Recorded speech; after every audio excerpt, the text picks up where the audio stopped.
Simpsons Index, an online spreadsheet that is also a podcast. This is the podcast. Coming to you out of SideQuest Studios, this is the Simpsons Index, episode 211. Hello out there, I'm your host, Elliot Jay O'Neill, and joining me from all far reaches of the globe is BT Calloway. Well, aren't you looking lovely tonight? Clare RR. Hi. And Danny Rosewell. I'm Danny Rosewell. You sure are. And thank you for joining me for the Simpsons Index. Of course, it's a podcast where we watch and review 3 episodes of The Simpsons at a time, but there is a twist. Each episode must come from a different decade. Oh, Genki Deska, guys. Genki Janai. Frickin' weebs. Look, actually, I want to say something. As soon as I started watching this, I knew exactly why you wanted me on for this particular episode, and I'm offended. I feel used. There we go, Elliot. It's been 200-something episodes. We finally offended a woman. Finally! Wow. This has Cancelled! been my goal the whole time. No, but yes, of course I got Claire on as the most learned Weeb. Yeah, as the weeb. Yeah, the token weeb. You know, we have culture. I'm not just... Okay, I can't go down that path. So they hired a cultural expert. Yeah. Who? When are they coming on? Zing. But yeah, so I do like to line up the episode choices with people who, are Have at a least vested somewhat interest aware. in the subject matter. Yeah, and you guys have been to Japan multiple times. It's true. So you know exactly how you can be offended by this fucking thing. I've got some ideas. Some of it seemed offensive. That's the thing. I only have ideas of how mad I should be. I don't really know. It would be appropriation for me to be mad on someone else's behalf. I'm getting pretty sick of Hank Azaria's Asian voice. Like Kimiko dad voice. Oh, I thought you meant Kimiko. I was like, actually, I'm surprised. It was voiced by Tress MacNeille, a white lady. Yeah. Yep. Big surprise there. Look, we have to firstly say this is 2013, right?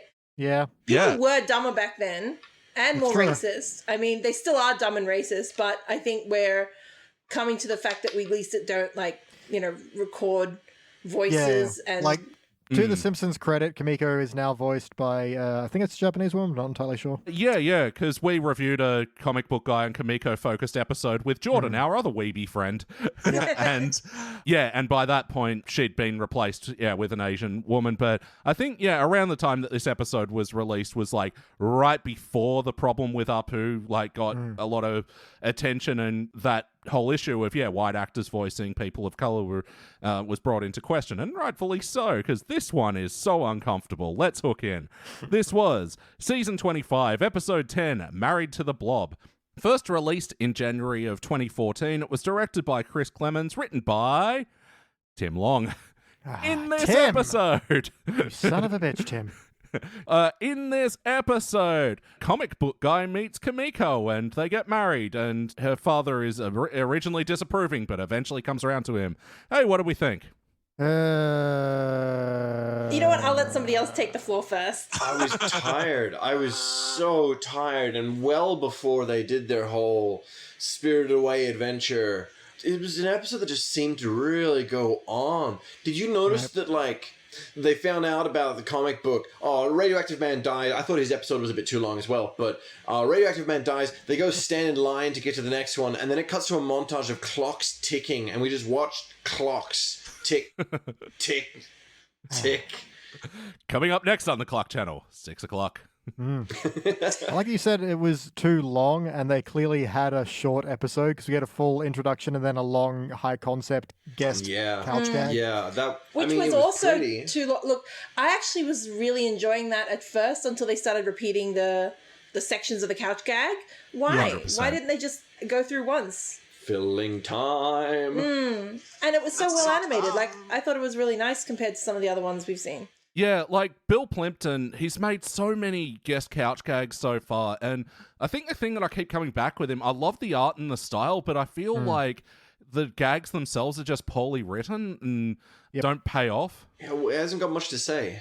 He's an artist, not a writer. But this one didn't even feel, I don't know, just the first run through, I thought, okay, this is cool. It doesn't have to have a point. That's fine. I'm okay with it not having a point. I'm seeing nice stuff. Cool.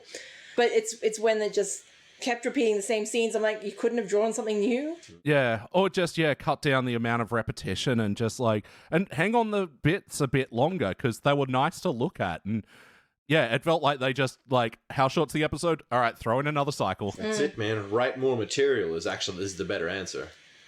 All right, well, let's hook into the questionnaire proper and really fucking dig into this one. All right, so Claire, we'll start with you then. For better or worse, what's a moment from this episode that stands out to you? Okay, I want to say 2 overarching things. I think that would be the best way to go. And again, I feel like this is both growth from my own side of thing. Growth? Both growth from my oath. But also, just the television industry in general, it's gotten slightly better. But not only was this horrendously racist and a poor quality version of a Ghibli homage, I guess, that's what they were trying to do? No, I believe it's pronounced homage. It's Homer and Marge, guys. It's not hard. Hooray! But also, the fat jokes in this pissed me off so much. And I get it, we've always had fat jokes with Homer and blah, blah, blah, blah. The Simpsons is not good for this, right? I already had my back up a little bit because I was married to the Blob, and I'm like, oh, come on, guys. He's getting married. Leave comic book guy alone for 2 seconds if you're going to have a marriage episode about him. Just quickly on that as well, this isn't the first time they've used that episode title. Yeah. This was the name of a Treehouse of Horror segment where Homer becomes a literal blob from overeating. And that works because fat jokes are lazy writing. Yeah. And also, the Blob is a movie, that's the reference they're making. So is it a good reference? I mean, it's not a great one. I mean, the fat jokes in here were cheap. They were unnecessary. The stomach sticking together. Yeah. The one that really pissed me off, I think, was after Homer, apparently it was his fault for breaking up the marriage or the relationship. I don't know how, but apparently it was his fault. We'll get to that. And then comic book guy comes over to his house to get ideas because, he's the only fat man that's ever pulled a beautiful woman. Oh, yeah. Mate. Oh, that was the final straw because it wasn't even a joke. It was just a nasty thing to say. Yeah. So Everyone in town is pretty chunky these days. Yeah. Wiggum is a larger boy. Dr. Hibbett's a larger boy. Well, that's the thing. I mean, this is the reality of the thing. They're still making these jokes. But to what end? You're making it about people in your audience who live full and happy lives. You're making it about people within your own show that don't follow the pattern that you're trying to make here. These jokes are old. They're just really old and they need to be put to bed now. Yeah. But aside from that, the whole plot, what can you say? One thing I did like was I actually quite liked the Radioactive Man comic at the beginning. I thought it was actually pretty good. Might have run a bit long. No real connection to the episode, but I thought it was pretty funny. Yeah, I thought independent, on its own, it could have worked setting up a different thing and especially, with the glut of superhero content, especially having superheroes out there sending a message and having been bought by corporations. I thought that's where it was going. I'd seen this episode before. I knew it wasn't, but I thought it was going to be ending up being a propaganda film for the nuclear power plant or something. Yeah. But even then, just the idea that Radioactive Man has, along the line, been bought by nuclear power to promote them is, something there. Yeah, I agree about the whole fucking fat Jamie jokes. And, I think the lazy writing is just going to be the big banner of this fucking episode because it's the thing. How do we get the Simpsons involved with as little effort as possible in this episode? And yeah, to me, that is the laziest fucking non-effort to get Homer involved. How about you, BT? What stands out to you from this episode for better or worse? I'm going to go full-on renegade here and talk about what I thought was better. Unexpected. Yeah, pew, don't know what I'm going to do next. Look, this is one of the rare episodes that actually changes something in Springfield because Kamiko becomes a permanent character from here. She doesn't get taken away by her father, or she doesn't get, her father accepts comic book guy, but then she has to leave for some stupid reason. No, she actually stays. They actually get married. That's permanent from now on. And she kind of becomes a better character over time. We don't get too much of her, but there's a little bit of sweetness there. There's something. So yeah, one of the rare moments of The Simpsons actually making a permanent change. I'm going to say as a positive, you can change this show. It's okay, guys. It's been 30 years. We can handle it. Yeah, I agree. And it's nice seeing comic book guy find love. I mean, it was done in an extremely hacky way in this circumstance. Oh, yeah. But Literally the first woman he sees. whether or not it's been used to good effect later on, Yeah, mixed results. but as the change itself, I agree. I think it's welcome. How about you, Danny Rosewell? What stands out to you from this episode? Look, if everyone gets two big swings, I want a little one at least. I felt like the whole reason they had in Radioactive Man, one of the villains was King Cole, because someone was desperate to say, I'm going to swat you like a gnat, King Cole. Oh my God. Like, it's so bad low-hanging fruit, and they were so desperate to say it. You can just hear their desperation in it. Yes, you could hear their class being like, Father, I have made a witty in the episode I am writing. Come look, Father. Approve of me. And I kind of liked it in the sense of when they first introduced his name as Old King Cole, I was like, yeah, I like that. That's a good villain name. Makes sense. And then they just ruined it. You know, like, just don't over-explain it. We get it. We get what you're trying to do. Yeah. Yeah, I kind of like the T-Rex with petrol arms. Yeah. Petroleus Rex, yeah, good. Yeah. Tragic backstory assigned to a T-Rex straight away made him so much more interesting. And even him, like, calling for support from, like, solar power and wind power, like, obviously terrible message there, but works very well within that universe trying to promote nuclear power. It's like, ran out of energy, nobody likes the way I sound. Like, I don't know, I thought it was funny. Well, look, I also want to mention Stan Lee while I've got the floor. Guest of this episode, the king of cameos, Stan Lee. Was not super impressed. Kind of weirded me out, this one. I mean, it was great that he was like, hey, I'm here. I'm the cameo man doing my cameo biz. But, like, then I'm the ghost of Stan Lee whilst real Stan Lee's over here. Oh, there he goes. And I'm going to, like, do the huggy thing and stare at you. And it was weird. It was weird. And especially, we quite liked it when Stan Lee cameoed the first time, when he And just then wouldn't leave. Yeah. And that was great, because it's very like, comic book guy, be careful for what you wish for. You know, this guy might not be, you know, don't meet your heroes and all that. But yeah, this one was just weird. Is he there? Is he ethereal? Is he a ghost? Like, why is he officiating the wedding now? Yes. Yeah. Oh, yeah, right. I forgot that happened. Was that real Stanley at the wedding, or was it imaginary Stanley at the wedding? Did they have a ghost officiate the wedding? Maybe. Well, that is the dream. Like, every little girl's dream is to have a ghost officiate their wedding. Oh, absolutely. You heard it here first from our representation of all women. You really need to get some other girls on this podcast. And some other weebs. Weebs and women, the two W's. I don't know where I'm going with this. There's a new podcast, Elliot. Weebs and women. We're not on it. And rightfully so. But what stands out to me, it's just got to be the cliched sing about my feelings, which I'm going to do right now. This episode sucked. But how did you guys like Comic Book Guy's song? Whatever. I don't remember a single line from it. I don't remember a single line from it. I remember being so sick of him, listening to him do the voice the whole time. Like, it's not a voice made for singing, and he was so painfully committed for like 7.5 minutes of fucking, you know. One of the things that really bugged me about is, like, I've got no one with to commingle, and then they've got that shot of the Pringles for ages, and you just know the next line is going to rhyme with Pringle. And sure enough, it did. Yeah. Yeah, and honestly, they even had the setup for, like, you know, he's like, oh, it'd be such a cliche to sing about my feelings now, so I won't. I'm sad. That would have been enough. I get it, guy. It's cool. Oh, and just to bring attention, this is another coincidence, because this episode brings back Milo, who runs the other comic book shop. But this time he was not played by Jack Black. He was replaced by Maurice LaMarche. And you just know that little rock interlude that happened in Comic Book Guy's ballad was totally written for Jables. Yeah.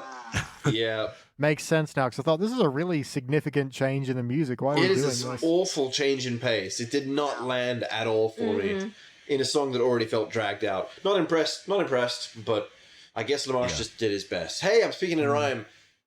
No, stop singing about your feelings. So, wackiness. You know, I'm glad neither of us mentioned it for better or worse, because I think this is going to take up all the wackiness. The snake wine hallucination section. hallucination. Yeah, look, this part confuses me the most because the main criticism I'm going to aim at most of this episode, other than the racism that I'm not allowed to because I'm not of that race, is to be just how low effort everything is, and yet all the Ghibli references, that's where all the effort was. And it's like, but why? This wasn't the point of the episode. Like, they threw in some decent cuts in there, and it was like, you have to know your Ghibli to get all this. But why? Why is this where you put 90% of your focus? That, to me, also feels so low effort, like, in a way, you know?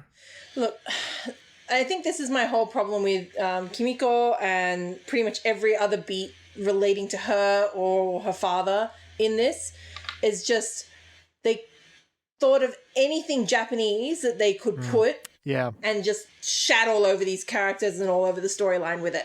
And, like, I would have loved to see, like... showered them all on and around them face. Yeah, exactly. Look, it's just, it didn't fit with the storyline. It doesn't even fit with the plot of the movies. Like, his revelation in the dream sequence is that I am the monster all along. That doesn't work with the movies either. Like, it's not really anything. It's just a nothingness. They pick a monster from one of the movies, which is actually, you could argue that that monster turned out to be fine as long as he was taken away from his bad influences. So, he like, was misunderstood. He was a misunderstood monster, whereas, like, and they've wouldn't just... that have been good if the father was like, you know what, I am misunderstood. Let me talk it out with you instead. Oh, I don't know. They just need to throw the whole episode away. What's the reference you're talking about? Sorry? That one is to Spirited Away. So the No-Face character, the black shrouded character with the mask. Sure. That's No-Face from Spirited Away. And I mean, not even the main villain of that, if you could say that movie has a villain. So, like, you could. Stupid reference, right? Beautifully animated, just utterly pointless. And I actually don't recognize some of the things that they put in there that were quite mainstream, like the Lisa and Bart snail. No idea where that's from. I think that's from the Treehouse of Horror where Lisa turns into a snail. Is it like a Junji Ito reference? Could. I feel like you don't put Junji Ito in the middle of your Ghibli. Yeah, I know. That's what I mean. Like, I don't recognize where that's from. I'm not. That's a hard turn. Well, that's what I was going to clarify because, I still haven't seen a lot, if any, of the Ghibli movies. Ghibli, and I don't even know how to pronounce it. Like, I picked up on, like, Howl's Moving Castle and Otto being Cat Bus, which, again, like... Yeah, fair. Cute visual tie-in, but why are we doing this? Like, so I did want to clarify. So, was it strictly Ghibli, or were there some other things getting mixed up in there? I think it was supposed to be, but again, there were some certain parts that I couldn't really match up. The snail I didn't get, and actually, I wasn't really sure what Millhouse was supposed to be either. Yeah. And I feel like it's something because he was quite a main focus. He came back at the end as well. So what's that? What's that about? I feel like I'm going to lose some weeb points if somebody's like, it's obviously this. I think he's a reference to, like, the really gigantic head that's also in Spirited Away that the witch lady just has around. That's what I But the thing is, he's just the nose, and I guess that's the joke, in quotations. But tune into our other podcast, Women and Weebs, and we will figure this out. I mean, actually, they missed out on a huge opportunity, right? Because they had Selma and Louise. Patty. Thank you. That's what I was thinking of, Louise, as well. It's like, that's not her name. Patty and Selma. That's why I flipped it. Patty and Selma were using the Kiki's Delivery Service reference because they were witches, right? And they've used them as witches in previous, Halloween episodes and things like that too. But Spirited Away has a pair of witch sisters, which are, like, grotesque looking, I suppose you could argue, older and everything. Would have made a much better reference for those two than a sweet little delivery girl. Amateurs. Like, I don't understand. Did you even watch these movies, or did you just go on Google image search and just find a bunch of things and go, we can draw this? Look, it's very simple. One of the writers had their partner sit them down and marathon all of them. They got to the end. They didn't really remember anything, but they were like, hey, these movies are a big deal, guys. Let's put them in an episode. Yeah, exactly. Look at a merch stand, grab a couple of snapshots, and we'll make it work. Yeah, just looking through the trivia on Simpsons Wikia, which, again, is a fucking invaluable resource for my research. Yeah, Millhouse doesn't even come up in whatever their direct references were. Yeah, Apu was doing the Howl's Moving Castle thing. Kearney, Jimbo, and Dolph were Haku from Spirited Away. And, other references to Princess Mononoke and, like you said, Kiki's Delivery Service and Ponyo. Like, they did a lot. Yeah. Again, I think coming back to the whole lazy writing of this, and Claire, you mentioned before, just was it really Homer's fault, and why was the burden on him to then convince this guy, and then why was a mishmash of Ghibli references meant to fix things? Yeah, the worst thing that Homer did was accidentally tell Kamiko's father the truth. Yeah. That's it. And she gave him the address, so he was going to the comic book store anyway. Outside the house. And it's like, he was just there and told him. She'd obviously invited him in some way, or at least provided the address so he could, like, write to her or something. Like, all he had to do was knock on the door and they would have answered. Like, they didn't think they were doing anything wrong, and they weren't. He just happened to be walking down the street on totally unrelated business. But he had a psychic vision that it was his daughter's house. Yeah. So fucking That bad. annoyed me so much. Perfectly segueing into the heart, which I don't think we'll spend a lot of time in it. How was the emotional core of this episode? There was that, like, thumping cutout cardboard heart, and he drops it into the vacuum seal bag and sucks it tight until the heart shatters under his clinging, desperate claw for... I'm trying to make a metaphor to build out of it. It's not really going well. But neither did the episode. Ayo! Oh, you tried, man, and that's all we need. Actually, on the heart, one thing that I noticed, and again, it sort of made me go like, is this just because comic book guy is fat? Like, I don't understand. They didn't even kiss at their wedding. Did anyone else get bothered by that? Why did they just hug? Doesn't he get a kiss? Like... Look, they're now not up to mouth stuff yet. They're just past hand-holding. They're only married, Claire. Got to get past your paper anniversary before you can even... There have been some pretty graphic shots of Homer's naked bod.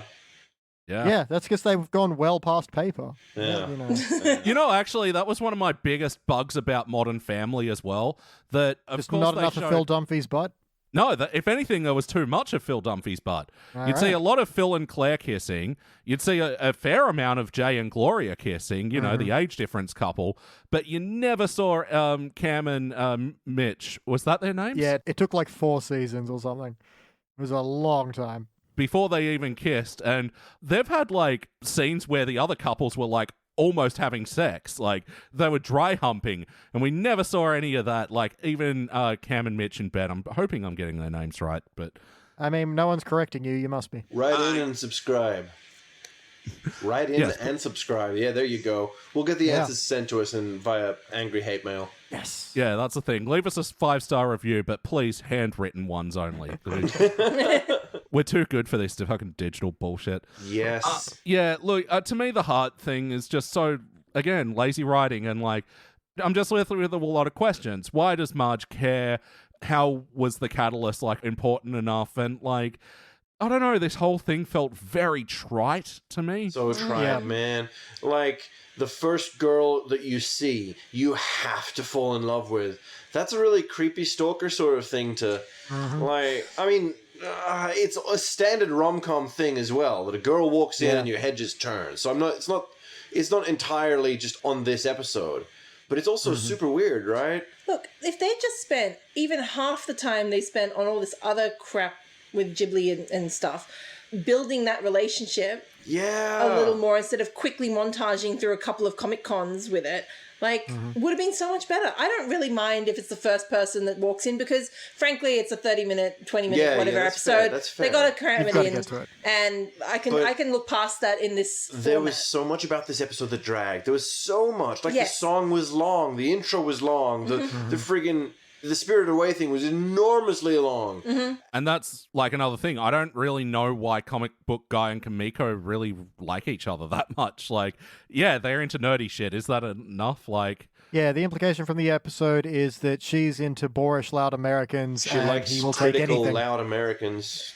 And apparently she's been watching him as well. Yeah, and he's like, well, you're the first person I've ever talked to, so... Weddings. She tolerates me. That's the best I can hope for. I'm like, oh, Like, what can we... Like, by the end of the episode, what could I say about Kimiko except that she likes him? And she's a poor representation of Japanese people by a white woman. Guys, does she pass the Bechdel test? Of course not. But that's a very basic. She does talk to Marge. I do not remember about what. Probably about Comic Book Guy. Yeah. But even so, that's a very base level test. Like, there are plenty of... I cannot say this off the top of my head, but there are plenty of movies that do not pass that test that still have interesting female characters that have good feminist messages or, you know, whatever the case may be, just it's got a limited cast, right? And it fails in one end, but, you know, wins in the other. This is failing in too many other areas. So even if it did pass that test by some miracle, I can't tell you one thing about her. I couldn't tell you what she does for a job. I couldn't. She writes comics. She draws comics about comic book guy. I thought that wasn't for. Oh yeah, okay. She manic pixie dream girls. That's her job. I thought that was just the montage stylings. That's a full-time job as well. There are a lot of people out there that need That's that. Tough. Yeah, they just live on pixie dust. And I mean, the episode that we watched with Jordan brought up an interesting thing, is that she's really into cosplay and he finds that bit eye-rolly and a bit stupid. And at least that's sort of like, it was not a good episode, but at least, okay, there's an exploration of like... it's dimension and conflict. Yeah. But, yeah, did it feel like an episode of The Simpsons? Are these characters we know and love? Ooh, swing and a miss, I think. But, you know, you guys keep at it. I mean, I can't say that any of them were completely out of character. It was just that the focus was on these two new characters that we know nothing about, that are basically just racist stereotypes the whole episode. So it's not a good episode of The Simpsons. It's certainly not representative of The Simpsons as a show. But I don't think any of, like, Homer, Marge, or even Comic Book Guy was particularly, like, out of character. No, it's one of those things where, yeah, you can say, yeah, there's probably no real integrity breaks, but their motivations don't feel strong, and, like, therefore the show as a whole feels off. Yeah, the beats of the show are, you know, technically fine, but just the scripting and the writing for it, of what used to be, you know, the tightest half hour of television on television, is now, like, I wrote down multiple instances of jokes that aren't jokes, they're just things you're saying, which I may save for later notes. But yes or no, would you watch this episode again? Nah. No. Let's figure out what would change. BT, we'll start with you. All Radioactive Man comic book the entire way. Yes. Yeah, case closed, really. Yeah, look, that's more fun. If you want to go with Comic Book Guy, just structure it differently. It's, like I said, I do like that there's an actual change to the show in this episode. They're so very rare, even after 30 years. But just, you can do better than this, Simpsons, for the love of God. And hey, if it's an entire Radioactive Man comic book, but then throughout the, you know, issue, you start to get hints as to maybe who's reading it, and maybe what they're avoiding doing, even if it's just Homer who's bored at work, or Bart who's supposed to be doing his homework, and there's little, you know, there's an episode there, I can probably give you something. Give me a couple of $1,000. I like that. That's like a short stories about Springfield sort of vibe. Like, Yeah, why not? Let's do that. And what about you, Claire? What would you like to change about this one? I mean, I think I'm with Beach. I like the idea of having a new character introduced, and like having an Asian character voiced by an Asian person is always like nice to see some more diversity added to the cast. Obviously not the case in this scenario, but I just would have liked her to be anything other than a complete stereotype. Like, just give me something. Give me an actual human being. Like, that's what I would change. Everything else, I mean, it's all garbage. Like, it's all garbage. I'd throw the whole episode away, really. But the one main thing is, I think if they'd just gotten, you know, these characters introduced for something other than making jokes about Japan, stereotypical jokes about Japan, it would have been a better episode. They could have built a lot more. And they could have had Ghibli references in there. Like, there's nothing wrong with that. It's a, you know, huge film company. Like, it does have a huge impact. And introducing it with Japanese characters that are interested in comic books and pop culture and movies and things like that, there's no real issue there. You just need a more interesting character. You know, they did her dirty, basically. They did her really dirty, and then they doubled down on it with introducing the father. That's like the typical, you know, everything that you expect, like a, you know, disciplinarian type Japanese father to be. Yeah, unnecessary. Danny, what do you reckon? What would you like to change? Okay, so how about... I don't know if it's going to pan out. I'm just going to start talking and see what happens. Good plan. That's what Tim Long said. Zing. Checkmate. All right. Game over. Oh, I missed you, Elliot. So we've got Comic Book Guy who is lonely and overweight and smelly and gross. Not necessarily the overweight's a negative thing, but he's an incel, essentially. Like, he's hypercritical of everyone except himself, and he's, he doesn't take care of himself, or does blah, blah, blah, blah, blah, and he's so lonely, and he's angry about it, and blah, blah, blah, blah, and it could be this really interesting way for him to, like, self-analyze that, if he wants people to like him, he should be someone that people want to like, and I don't want to change for them, they should like me for who I am. But if they don't become that, first you have to like yourself, or become someone that you like, or you want, or that they want to blah blah blah, blah, all this sort of like that's a hot topic in America, the sort of anger of the insular self person, internet rage, and that's sort of who I expected him to be, embodying a bit more. And so instead of like the first girl that walks in through his door is Japanese and a weeb and falls madly in love with it. The glasses thing, was that like a racist joke about the eyes, or no, that was an anime joke. Is it more of an anime joke? Yeah. And so instead of meeting a Japanese girl, he goes to Japan because he's a weeb, he's obsessed with Japanese culture and blah, blah, blah, blah, and he gets there, and instead of being it's all anime and just like he imagined, he goes to temples and mountains and forests and gets in touch with his inner self, and he meditates, and he changes and improves, and then he comes back to Springfield and meets a girl instead that's a white and totally unrelated. A white, unrelated woman. Yeah, the real hot Japanese chick was inside him all along. You know what? Like, I was following you for a while there. I was like, yeah. You got something, and then you went a little squiffy, but good job. There you go. Well, yeah, I mean, coming up from that is like, I have a bit of an opposite of that idea. We're playing yes and though, right? Well, this is a bit of a no but. Yeah. Well, because, like, yeah, comic book guy's a nerd and everything, but I don't think he's ever really overtly been into anime or Japanese culture or anything. Exactly where I was going. Like, say for maybe a few passing references or something, I don't think it'd be a stretch to say he's unfamiliar with this stuff. And that's kind of the angle that I think it'd be interesting to come from, that, yeah, maybe she does appreciate him for his snide and bluntness and ability to criticize things, with verbose, well thought out thoughts. And, he's riding the high from that, but then he's like, oh, you like Ghibli? Fucking, oh, the castle moves and Billy Crystal's a flame. What the fuck is this movie? And then having her be really offended by that, like, I think rather than going to the whole disapproving father, I mean, because outside of Japanese stereotypes, it's trite anyway. Like, so having this, I think, could be a bit more of an interesting conflict in that, yeah, he has to just sort of tone it down a bit. Even it's a side that she likes, but, he's still got to consider her feelings once in a while. Nice. And then, there's that shot at the end where they're both having their own headphones and they're watching things on their own laptops in bed. Like, that's sweet. They're still holding hands, but they don't like each other's stuff. Good for them. Yeah, that's fine. Yeah. All right, just before we get into everybody's final notes, don't start the theme song yet. Hold it. I'm poised. Hold it. We had one more guest star to get through from this episode, Harlan Ellison. Do anyone know who this guy was? The author? Yeah. Yeah, like, I believe he's like real kind of hard crime kind of dude. He writes like novellas and shit. Sorry, I should have had this one. But yeah, he just harasses Milhouse in the line because they're like, hey kids, it's Harlan Ellison. Yeah. Yeah, you know who that is, Harlan Ellison. What's that letter between X and Z? Why? Let me check. You're right. Yeah, I'm on it. His notable works are Boy and His Dog, I Have No Mouth and I Must Scream. Oh, wow. Oh, no, he's like a hard sci-fi author of really fucked up shit.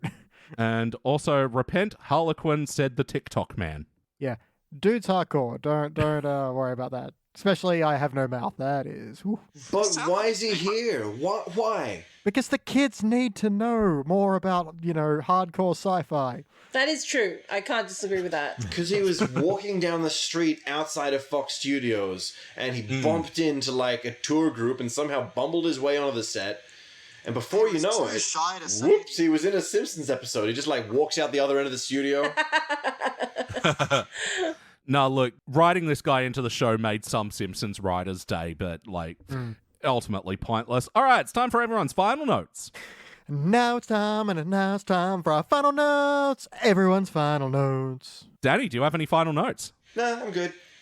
Claire, do you have any final notes? Yes. Sorry, that was scary. Okay. So during his song, at one point, comic book guy wipes a tear away using a comic book. Yes. Yeah. It made me feel like I was going to get a paper cut under my eye because it wasn't like a dab. It wasn't the flat part of the comic book. It was like the slicey part. Edge. Gah, no. And also the visual of that implied to be Action Comics #1, a very valuable comic that he would not wipe his eye with. Definitely Absolutely. I like how we both dislike that, but coming from different angles. not. Why are you ruining it? Why are you getting your blood all over it? It's mint condition. The other thing was there was some flyer, I can't remember what the hell it was related to, but it promised a visit from Joss Whedon that did not age well, Oh, It does say infinitely delayed or something like that. as it should be. I have to do final notes sort of hopscotch style. Hop When on. Oh, and now he has a note. I really didn't like when he got when he started tapping on the thing. I really didn't like when when he was like stuck doing references. Oh, I'm doing the fly. Oh, I'm doing the cone heads. Oh shit, now I'm doing Mars attacks. My note there was, oh god, he's R-betting. Yeah. Yeah. Oh, get over it. Sorry, back to you. I did quite like the initial, has anyone ever told you look like Mr. Sparkle? I was like, oh yeah, throwback joke.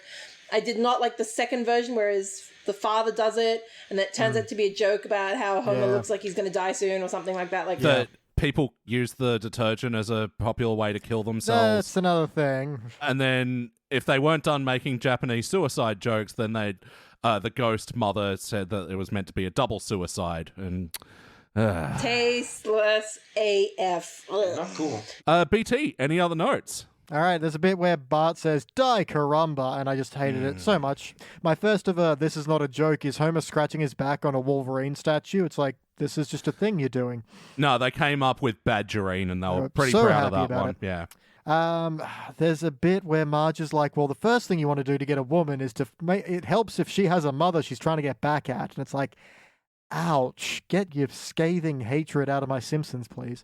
Yeah. There's a bit where Kimiko's like, oh, our baseball fences are too close. What the fuck does that? What's a baseball Yeah, fence? that's a Why are weird they one. close? Yeah, Good fucking baseball Lord. nerds who know like the fencing distances between American and Japanese versions. Yeah. Yeah. At one point, they're listening to the crucifixion of Jar Jar Binks, and I'm like, again, this is not a joke. What you're just having quotes from the Bible read as Jar Jar. I don't. This is not a thing. It was Jim Jam Bonks. Okay, well, take a big pile of fuck and some off while you're at it. There's a zoom into one of the nerds is pregnant with a Catwoman baby. Again, it's not a joke. It's just there. Was that Kimiko being pregnant? No, that was they were on stage at the time. Strawberry, the other comic book owner's wife person. The closest we get to Heart is when comic books guys saying something to the effect of "Every day with you will be the best day ever." It's like, okay, you didn't earn this, but at least you wrote a line. And again, if it wasn't such a depressing opener, the bit with the ghost wife at the end where he goes, "Are you happy?" And she's like, kind of. Like, okay, if it hadn't been so depressing while she was there, I might have been okay with that, but... Yeah. My only other notes, Milhouse calling attention to that he was cast as Fallout Boy was just felt like them bringing up their past again. There's no real joke. It's just, this is the thing that happened, and like Milhouse didn't have the best relationship with Fame, so it doesn't make sense they that never he wants to released that movie. Yeah, exactly. Yeah. Oh, I did actually pop for the line where Homer was like, "Oh, we shouldn't have drunk that fish wine as well." That was the aquarium. Yeah. I did pop for that one, I got to admit. It was a shameful pop. All right, it's time to rank Pops this thing. of shame. That's our other podcast. On the Simpsons Index, we rank using our 6-point scale, which starts down the bottom at failure. Maybe if the episode was just, you give it a participant. But for the positive rankings, you got okay bronze, good silver, excellent gold. But for the best, the very best, the episodes which the Simpsons could not exist without, you give Cubic Circo DR. I'm going to go first. Let me show you how it's done. Fail. Like, this episode barely tried. At its worst, it was offensive, and at its best, it did change something, I think, in Springfield for the better, but to the effect that it's been positive, I don't know. I haven't enjoyed a lot of the episodes that they've had as a result of this, so, like, I appreciate the change, but, like, the execution was just fucking failed every turn, so that's my ranking. Claire, what do you reckon? Failure. I mean, I think it would be very hard, even if it was a really great episode outside of this, it would be very hard to not fail it just on the racism and the, who would we be as people if we could just overlook that? Like, you just can't. And it's not that incidental, like, oh, Apu's been here for a long time. Like, this was a new character. They could have done something different. They had a chance. They had a chance if she was even, like, anything other than a stereotype, but no. No, and to bring back something that you said earlier, Claire, as well, they did her dirty, and I thought they did comic book guy dirty as well in this episode. Yeah, it wasn't just racism, it was pretty sexist, it was body shaming, it was an ugly bit all around. Yeah. And so what are you ranking it then, Danny? Oh, well, look, I was thinking it was worth maybe like not a silver, but maybe like a chubby bronze. It's like a body shaming thing. Yeah, I understand. Yeah. I know what you're going for, I just don't know why. Yeah. I don't know about this chubby bronze. No, I don't want to see it. I was sort of thinking about Participant because it was super boring. And that's sort of what Participant says to me. Like, it dragged, and they had nothing to say, and it was all filler material, but there was a lot of offensiveness to the episode. Like, it had, I don't know, man, it leaves a sour taste in my mouth, I think. So what are you giving it? The index, well, I can't say it for sure yet. I'm going to give it a failure as well. BT. Once again, all hedges on me. Look, I'm going to go with a failure as well. This is, like, where it's not boring, it's cliched. Where it's not cliched, it's offensive. Where it's not offensive, it's lazy. And there are so many jokes that just aren't jokes. They're just things. Like, it has all the smackings of an episode that was just went with its first draft. It put all its money into its Ghibli references, which didn't pay off. I've written a better episode using a lot of these beats in my head while we've been talking, because there's just not the effort there. And if not going to try, why should I care? All right, unanimous failure. We are giving this episode the index finger. It will be, my God, the 7th unanimous failure from season 25. It'll be joining the other incredibly racist episode, Homerland, where Lisa deduces that Homer's a terrorist because he's doing Muslim stuff. That happens. Me? Yeah. Lisa, why? Yeah. Muslim stuff, Claire. Muslim stuff. Like, he's literally praying towards Mecca, and she's like, no, it can't be. Like, oh. Yeah, look, I want to rewatch it mostly because I want to make sure my memory of this episode is correct, because in my head, the chronology is he's praying to the east, oh God, he's a terrorist, and then he reveals plans to blow up the nuclear plant. I want to believe those two are flipped the other way around, but I'm pretty sure that's how that goes. And also, White Christmas Blues, another champion of the pit. The Man Who Grew Too Much. Shag, you remember that one? That's where Sideshow Bob injects himself with animal DNA and becomes a superhero. Well, supervillain. Never to be mentioned again. Also, Luca Dollar. That's where Lisa falls in love with a kid who's doing competitive eating, played by Zach Galifianakis. Days of Future, a very bad Future Jump episode where Homer dies a lot. And also, one of our favorites from the pit, we've got a lot of these failures which are like, yeah, don't watch it, it's offensive. But, the final failure from season 25, what to expect when Bart's expecting. Yeah. I have a weird soft spot for that fucking train wreck. It's like infamous now, which I believe means more than famous. That's the one that gets the rare cubic failure. It's so bad you should actually see it. Yeah. No, season 25. What a cluster of shit. All right, let's move on from this episode, and we're going to jump all the way to the start of the teens era, and we're going to review an episode called Mayor to the Mob. Does that sound familiar to anybody? Are you going with a theme here, Elliot Jay? Mayor to the Mob. Who can tell? We shall see when we come back. And we are back, and we just watched a Teens Era episode. This was Season 10, Episode 9, Mared to the Mob. First released in December of 1998. It was directed by Swinton O. Scott III. That's not a real name. Beats the crap out of Swinton O. Scott II. I'll tell you what. I thought The Empire was the best Swinton O. Scott. And it was written by Ron Haig. In this episode, Homer discovers he has a knack for bodyguarding and becomes the mayor's new bodyguard. Guys, what do you think? There's some good fun here. Yeah, it's not a classic, but At the same time, there are so many moments in here that I still find very, very quotable many years later. It holds up. It holds up. Yeah, if anyone tells you there's nothing worthwhile past season 9, you can slap them in the face with a fistful of Tic Tacs and be like, no, you are wrong. And I meant to say thumbtacks. But Beach, look, I hear what you're saying, but I just didn't buy your no! Your no is what gets you your next job. Yeah, I had a lot of fun with this one. And yeah, you're right. There are just so many bits from this that are part of the Simpsons lexicon, even though, yeah, it's just shy outside of the classic era. But yeah, it's a good fun. Mm-hmm. Makes me talk in a high voice. Yeah, that was good. It's pretty. So why do they call you legs? Funny story, yeah. Well, let's hook into this one. BT, we'll start with you. For better or worse, what's a moment that stands out to you?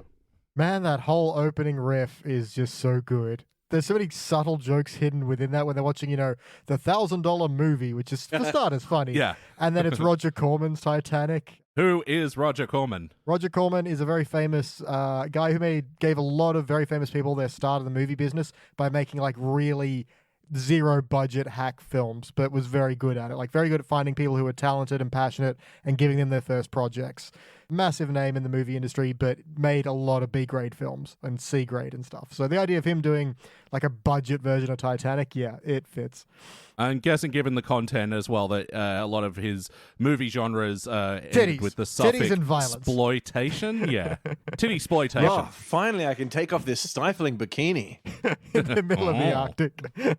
But then they pause it we'll be back with the remainder of the conclusion. That's funny. And then with a message, it's well, as long as there's a message and not another ad, I'm like, that's funny. And then the Baimon Sci-Fi Con, where only one guy has an alien voice, the other one's like, that's right, Gerald. Yeah. All that was so good. Yeah, no, it's really wonderful writing here. And yeah, first appearance of the Baimon Sci-Fi Con, which they'd returned to a bunch of times in The Simpsons. I mean, it's on every Baimon, so... But yeah, I guess that stood out to you as well because, it's The Simpsons starting out an episode by watching TV. Television. Yeah. And they managed to squeeze a whole storyline into the I'm usually the first to really be upset when they hang a Louis with the first acts. That means Louis doesn't get hung in this. Do a misdirect, what means use your left hand instead of your right hand. Elliot was looking at me like I was speaking Dutch. I'm usually the first to complain about it, but in this case, I was really impressed at how they managed to compress a whole storyline into one quick, snappy beat. And even though it went nowhere particular... No, I'd push against that. I think it set up the rest of the story quite well, and it came back in at the end. I thought, it was not the most fuck-youest of first acts. So. How about you, Claire? What stands out to you from this episode for better or worse? Is there anything fluffier than a cloud? There is. I don't want to know about it. I just love those guys. They're only in 2 scenes, but the lines, firstly that one, and then secondly, hey, we were just talking about you. The most infuriating thing you would hear from anyone. Be like, oh, yeah, we were just talking about you. Yes, us, the people who were paid to protect you. Yes, while there was a riot going on inside. Yeah. It's such a simple and stupid yet elegant way to... Yeah, exactly. It's very quick. It's punchy. They didn't sit on those characters for too long. And I just liked that they were clearly that had some shit happen, Yeah. There were hints there of some seriously horrible things that had happened. But who else is going to hook their genitals up to car batteries for you? Yeah, Homer, I don't think you were listening. That's the thing. We didn't need any more explanation, but yeah, they were sure, the nerd convention, what's going to happen there? Yeah. Let's take some us time. And it also leads on, that second scene leads on to the very quotable, I'll tell you who, that guy. And Homer's like, woohoo! Homer, I don't think you were listening. I said... woohoo. And that's just a good way to end any argument, really. Yeah. Yep. And then here we are, another Homer Jobs episode. Yeah. I wrote that down before I wrote down anything else. Was playlist, Homer Jobs. Yep. Well, we can strike that item off the agenda. But Shag, what stands out to you for better or worse? I really liked hearing Legs be like, are you mad at me? I never noticed that before. Oh my god. He's got a lot of great little lines in this one. When he gets pushed out on stage and he, but I'm just supposed to kill the mayor. does the whole dance, Oh, and then man, I love when just he's trying to love it. stab Homer, and Homer's like, "Give me that knife." No, it's mine. Yeah. I also wanted to put to you guys, I felt like I didn't really remember the whole hanging out the window stuff. Did that feel more stretched out than Australian television might have led me to believe? No, I remember that. Also, I didn't remember Wiggum rubbing the rat's tits all over his teeth to check if the cocaine was pure. That stood out as new to me. No, that I remember. That was definitely there. Criminy. Oh, yeah. And just to clarify, because it's like, Rod and Todd. No one's ever sure of who's who, but that was Louis. Oh, it wasn't legs? No, Yeah. you'd be mistaken because, the routine that Louis was doing on his legs, he had legs moves like Michael Flatley in this episode. But Oh yeah. but what stands out to me, I will say probably the one part of this episode that just didn't quite age. It's not like it aged badly. It's just our ideas of what cons are these days is quite different from what's sort of presented here. And it's still sort of when it was mostly about, comics and comic trading before it was, Commercial. All about Marvel. Back when it Well, was I mean- real nerds. pretty much. But the panels and trailer reveals and all the spectacle associated. Like, I mean, a lot of the elements are still there, but I just think a bunch of the jokes were just, I don't know, a bit dusty because of that. They were pretty specific about leaning into Dr. Smith as a child offender.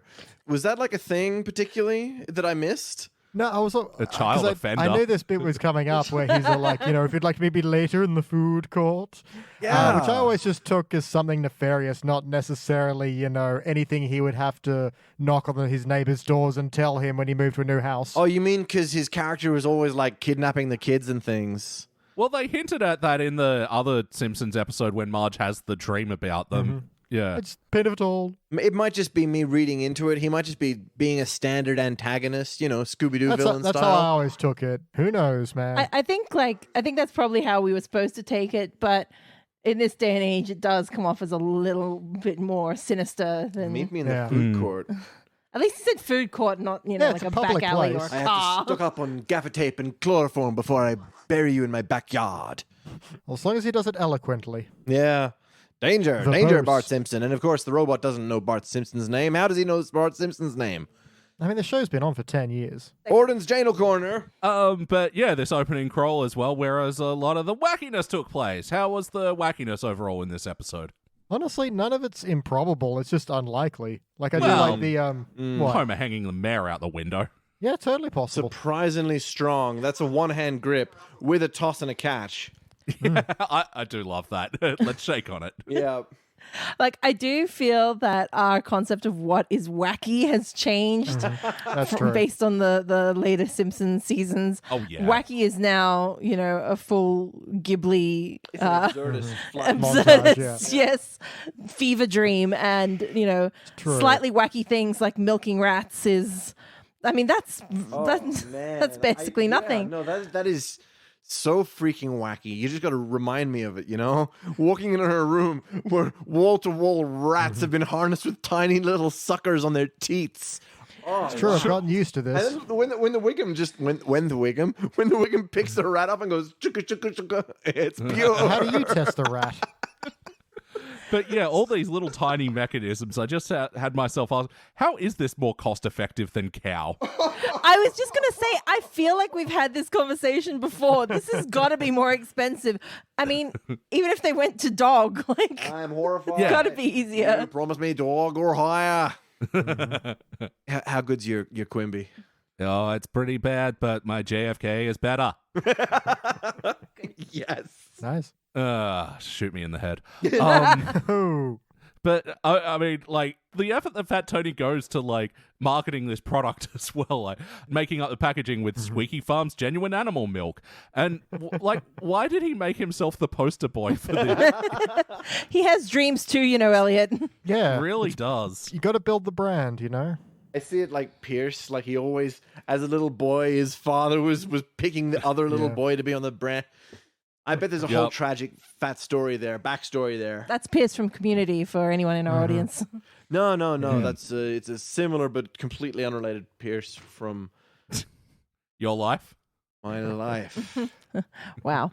Can I interject and try to get Please. smarty points? yeah. Because you mentioned, before we just watched this episode, that there was a bit of a theme, mayhaps, to these three. Mayhaps. And I think I've picked it. And I think it's women that are interested in comic book guy, maybe. Maybe, mayhaps. We shall see. Because I did notice that scene. All right. I mean, it could still be the title. First we had Married to the Blob, then Maid to the Mob. Ooh. We'll have to What's see that with our third Elliot episode. planning? What could the third episode be? We'll find out after this. But yeah, I mean, this was a cute moment, but I guess I could go either way on it, but I gotta say, it did feel sort of, like I was saying before, dusty and of the era. Married That to was the like- snob, and it's Helen Lovejoy. Yeah. Yeah, that Helen would work. Lovejoy and Mr. Burns shipped together at last. Oh, it's gonna be graphic and creaky and dusty. Speaking of dusty. Yep. But yeah, I don't know, because it's just the chubby girl with the braces. Oh, she's perfect for him all of a sudden. Well, they have the same T-shirt on, so you know they're meant to be. That's like shorthand code for a relationship. I thought she was really cute, though, because there's not that many different types of women, I feel, especially in the early Simpsons. All the women kind of have similar sort of looks to them, where she's got that little different nose and stuff. And I was thinking as well, because you do notice Udo. Is it Udo? Yeah. It has the Futurama shirt, and I was like, oh, maybe this is coming in there, because I feel like Futurama had a lot more variety. I feel like in character types. Yeah. They invented more women in the future. Yeah, basically. So I feel like maybe there's a little taste of that coming in. But yeah, I that was another quotable moment for me. Don't try to change me, baby. Yeah. Perfect for Pull the him. sweet tarts out of your beard, and you're on. I was going to look up what sweet tarts are and what they'd look like in a beard. I imagine. And if you could identify certain crumbs. I mean, she you seems to be agree. able to. I do want to point out, though, that in this scene, he said he's 45, which is canonically like a good almost decade older than Homer and Marge. And yet in the previous episode, he's like, oh, we're hanging out with our, it's so normal in America to hang out with an older couple. They're not older, they're significantly younger. Whoa! Or maybe they're the older couple. Huh. So how old is he? Time in The Simpsons. Marty points. Claire's anal corner. Wait, no, don't put that in. Let's just say Jordan. Let's stick it with Jordan. Sorry. No, 211 shows into the mix. It's time for a New change. coat of paint, new anal corner. I'm sorry. I really just don't want to be associated with the word anal that openly. I mean, I'm not Jordan, Claire's, did you ever notice this corner? Yes, thank you. That's much more clean. And that's what sweet tarts look like. I'm just sharing my screen with it. They're kind of like those Valentine's candies. Yeah, Yeah, they look yeah. like cheap. What do they call it? Loser candy from Halloween. Yeah. Like really Yeah, like chalky. I was about to say, if you took a stick of chalk and cut it up, that's what it looks like. Yeah, they're kind of like those Valentine's hearts that you get that have words on them, basically, I think. So how she was able to Words. identify Words. those in a man's beard. Maybe Sorry? they leave like a chalky residue. He I said said something wrong. Valentine's candy with worms on them, and I'm like, words. It's words. What? No, that's just how Claire gets you to take your worm medicine, dude. Anything that I can It's do. candy. I thought it was like child's version of pate, instead of pate on a Jats, have worms on some candy. I love Valentine's Day, don't you guys? You're good changing. So, how about the heart of this episode? Did anybody feel the emotional core, the bumps? No. No, but I don't think it was lacking because of that. I don't think it was supposed to have no. bumps. I get there's a bit of emotion in Homer being excited having a new job. We've done that enough times for it to really not have a lot of effect. But, it's sweet in that way as well, Yeah. because, he is still loafish and buffoon. Louis but- seemed really worried that Fat Tony was mad with him. Yeah. Oh, it's yeah. True. You mad at me, boss? Well, as well, there's a lot of trying to undercut the mafia in this episode as well, and especially from Homer. Ooh, I got the mafia mad. What are you gonna do? Go to your godfather? No, I just really wanted to spend some quality time with the wife. Such a scumbag. No, I really mean it. I just want to stay here at home with the wife. I actually, maybe there was a bit of anti-heart in the fact that he kept, Oh. sleeper holding his children and wife as well. That was a jerk-ass moment, but damn, it led to a funny joke, so I really like it. Yeah, it is funny, but Yeah. It is so mean. And the only thing that I like is that he does get his comeuppance almost immediately by doing it to himself and then, knocking Banging his himself head out. on the way down. Oh no, that sucks. The real comeuppance is that dinner's not going to be in 30 minutes because Yeah, they're no all one was unconscious on the awake. floor. Yes. Yeah, I've always thought that too. It's killing me. I think a Every lot time about since dinner. I was a child, I would sit there and think about that scene. But no, I mean, Hart is, like you're saying, in the essence that Homer's, got this new job and he's still his same oafish, buffoonish, and a little bit jerk-ass itself, but, like, he's objectively kind of good at it, and he likes that he's good at it. I do really like the undercut moment at the end where, he fights off Louis and is like, yes, I did. Oh, and just notices Fat Tony just belting Mayor Quimby with a bat. And he's like, what? Yeah. What'd I do? I like this sequence so much. Like, first of all, the Louis fight is just really well done and just sort of... Like, I like when Simpsons and even Futurama sort of do these sequences where they really take advantage of the environment and the whole thing of theming it. Okay, what does a fight in a dinner theater restaurant look like? I thought they nailed that. Forks. Yes. Use the forks. And we can't forget that immortal line. The Force?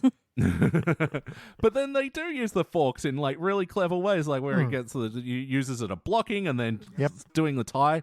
Homer knows his way around a fork. Yeah, and the whole elaborate thing, and then Fat Tony's just pelting the dude with a bat. Oh, Fat Tony.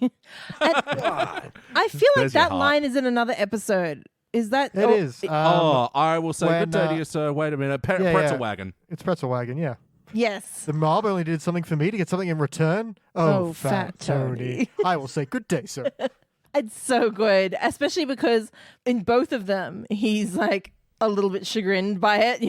The first one with the pretzel guy is like, okay, I will go. Like, wait a second. And then this one, he was just like, what? Drops the bat immediately and walks away. Like, Well, that's it, man. His plans failed and he resorted to just like walking over and beating him up himself. It was very... The opposite of stealth. It was the desperate actions of a failed attempt. Well, to me, it sort of feels like he was setting up Homer in a way because, Homer's looking at all these different ways of how he's going to hurt the mayor. And, like, fuck, it's a trope. It has a name. But, to make them go so far in the other direction that they don't see the obviously simple plan lying underneath it. Hit them with a bat. Yeah, should have checked under the table for that bat. although it could just be, he was giving Louis some very clear instructions about how he wanted the mayor dead. He wanted his wife dead. He wanted his cat and his dog dead. He's like, wait. What was before the dog? Yeah, exactly. He's like, all right, look, I'm just going to have to do this myself. Oh, and then like cut to, from Fat Tony's perspective, 2 seconds later, Louis up on stage dancing away there. And he's like, Want something done right? Beat it with a bat. Hit it with the bats. But ultimately, did it feel like an episode of The Simpsons to these characters we know and love? Is this a show we know and love? Oh, yeah, absolutely it does. Although I would say that Alf wasn't really keeping form. Hog form? Pog form. and many more. Yeah. No, it's. I think it's very close to being a classic, even though it's not technically a classic era episode. It's very, very quotable. All the characters are pretty much being themselves. They're like we were talking about before. There is a little bit of that jerk-ass Homer, but it's not so much because it's there for a joke. It's wrapped up in the joke. Yeah. And it's an excellent. We haven't even spoken about it, but an excellent like cameo. Mm-hmm. Yeah. So good. Meryl Streep as Mark Hamill. Incredible that she was able to play such a layered performance. But yeah, not only playing himself in the episode, but part of a condition of Hamill doing this episode apparently was he'd get to play another character as well, like that just wasn't him. Mm-hmm. And so, yeah, playing the bodyguard instructor was Mark Hamill. Oh, I didn't know. That voice acting talent. Well, I was going to say, because I thought it was John DiMaggio. Yeah, it was very it's DiMaggio. very DiMaggio. So he did the song as well. Yeah, which I don't know if this is like the Simpsons writers going, oh, you want to do a character as well, Mr. Hamill? Well, you can sing I'll Always Love You. Yeah, I thought, Mark Hamill handled it great as well, and like, sort of feels like this is when he sort of came full circle and was like embracing the whole Star Wars thing again. Yeah. After trying to ignore it for some time. But yeah, and doing the bodyguard character is such a good showcase for his voice talents, which, yeah. And it's back in an era when if they were getting a celebrity to play themselves, they'd take the piss out of them. You know, I love him getting off the spaceship and just knocking down cardboard cutouts with a lightsaber. Yeah. And like Wonder Woman just chucked in there and he doesn't even blink twice. My favorite part of like them taking the piss is, oh, I forgot my lightsaber inside. Oh wait, here it is. Like, or pretending that his ankle was twisted. Perfect. What a jerk. Yeah. And yeah, that's sort of the best, that it was organic to the episode. You know, it wasn't what are you doing in here in Springfield, Mark Hamill? You know, it made sense to the story, and it totally had him made fun of himself, and it was great. Yeah. That he needed to be coddled like a little baby while an oafish man kicks a bunch of nerds. Okay, I think we Freaking missed nerds. one of the wackiness scenes which related to him, though, and that was him starring in Guys and Dolls as Luke Skywalker. Yeah. And for some reason, like the theatrical promoter was the kitchen chef. Yeah. You know, I haven't got time to argue about this. I've got to go backstage and frost 75 cupcakes. Strawberry, a bunch of souffles or something. Shortcakes. Shortcakes, Yeah. thank you. Strawberry up your shortcakes. Yeah, and then manages to find some time to push Louis back out on stage. It's like, and also not recognizing any of his actors. So yeah, pulling double duty is not serving him his play or his shortcakes. Yeah, it's not working in his favor. Dinner theater is a rough business. Oh, yeah. But yes, no. Would you watch this episode again? Yes. I can, I have, and I will again. Yes, exactly. Ditto. Awesome. And episodes we want to watch again, we like to think about what playlist they'd go in. What are some other Simpsons episodes that would pair nicely with this one? I believe I've already fielded that. You did. I did. We marked it off the agenda. It's done and It's done. in the minutes. I mean, I'd put it again with Star Wars references, like when Homer just outright spoils fucking Jedi. Comic-Cons. Empire. Yeah, One cons. Sci-Fi Con. They've returned to that a couple of times now. They had a bunch of different cons. It'd go well with the Venus de Milo. Oh, the Legitimate Businessmen's Oh, yeah. Club appearances. Yes. Yes. Oh, yeah, of course. One of the other guest stars of this episode, Joe Mantegna, once again returning as Fat Tony. Mm-hmm. And yeah, Lost in Space references, mix it with that Marge's fear of flying. Yeah, sure. Ooh, it could be Simpsons being targeted by the mob. Yeah. That's true. Because there's been a Again, couple. There's Pretzel been a couple where they've Wagon been on the and wrong side of Spring the Shield. Fat Tony. Bart the Murderer as well, where they frame Yeah. him for Skinner's disappearance. Yeah. Yes. And yeah, the little guy's not doing anything, you know. Yeah. You could almost sort of do a list of like just A plot episodes, you know? Yeah, true. Because this is one of those sort of where you've got the Homer story, but nothing much else happens except for the background guys. I mean, it's packed. Yeah. Well, I was going to say as well before with feeling like an episode of The Simpsons, I mean, this is very much a especially teens era Homer show, but this is the example of doing it good. You know, this is an example of a good Homer show and Elliot. a good celebrity. Superman does it good. You do it well. Got you. Where's that shot in the head that I ordered? Back in 1968. I actually like that they didn't go to the effort of trying to cram every Simpsons character, like every Simpsons family member, into the plot. Like that's something that I think that they do way too much of in the later seasons, like having to get everybody like be involved in the storyline, whether it makes sense or not. I mean, here they even had what about Maggie? We've left her behind. Forget Maggie. She's gone now. Like, you know, they're almost ignoring their own family because it doesn't matter. You know, they're there. They're visible, but they don't have to actually be involved. No, that's right. But, you know, no episode is perfect, and we like to look at what we'd change. So, BT, what would you like to change about Mad to the Mob? That whole training scene is pretty damn quick, and I feel like there's some kind of deleted scene because I like when we go into the berating room, everyone's just splattered with watermelon. It's like, wait, yeah. all their watermelons were intact last. What happened here? So I feel like, again, it must have been cut for time, and fair enough. But something's missing there. And a little bit more time spent there would have been fun. But again, I appreciate it's a timing thing. There's not a lot to cut from this episode to free up extra space. That's about all I got. Yeah, true. Danny, what would you like to change? He's right. It's mostly just superficial, isn't it? I wouldn't mind a bit more time in like Fat Tony. I really enjoy just the Fat Tony stuff. And I'd be treating back the mayor. I don't know why, because he's the whole reason that the storyline's happening. But I don't know. He's just like such a scumbag. I want to spend more time in the joy of the episode. I also think like Homer ate Ann Landers' brain today. We haven't even mentioned that. We haven't addressed that in the least. Ooh, pair it Yeah. with the episode where Ned says she's a boring old biddy. Ned. Who's Ann Landers? I don't know, a watermelon. Some old watermelon biddy. What would you change, Claire? Oh, is that it? Yeah, okay. Yeah, Claire, what would you like to change about this one? Look, I have to be honest. I really always struggle with changing episodes that I've watched as many times as I've watched this one. It's much easier to sort of rework something that's new and fresh. Because of that, everything seems to work really well and it's really tight. Look, you know, like The Simpsons watching TV, I do like it started. You could cut that if you wanted to. Like, I don't think the joke was particularly necessary. And to be honest, that was one of the parts I didn't really remember was the Titanic. No. Yeah, they The could Great be Titanic arriving movie. at Paimon Sci-Fi Con.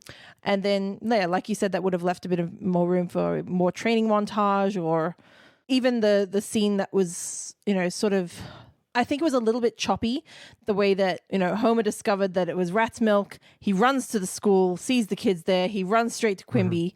You know, that was really quick paced. And that's not necessarily a bad thing, but they could have made that a bit smoother instead of so many like jump cuts, I think. But that's pretty minor.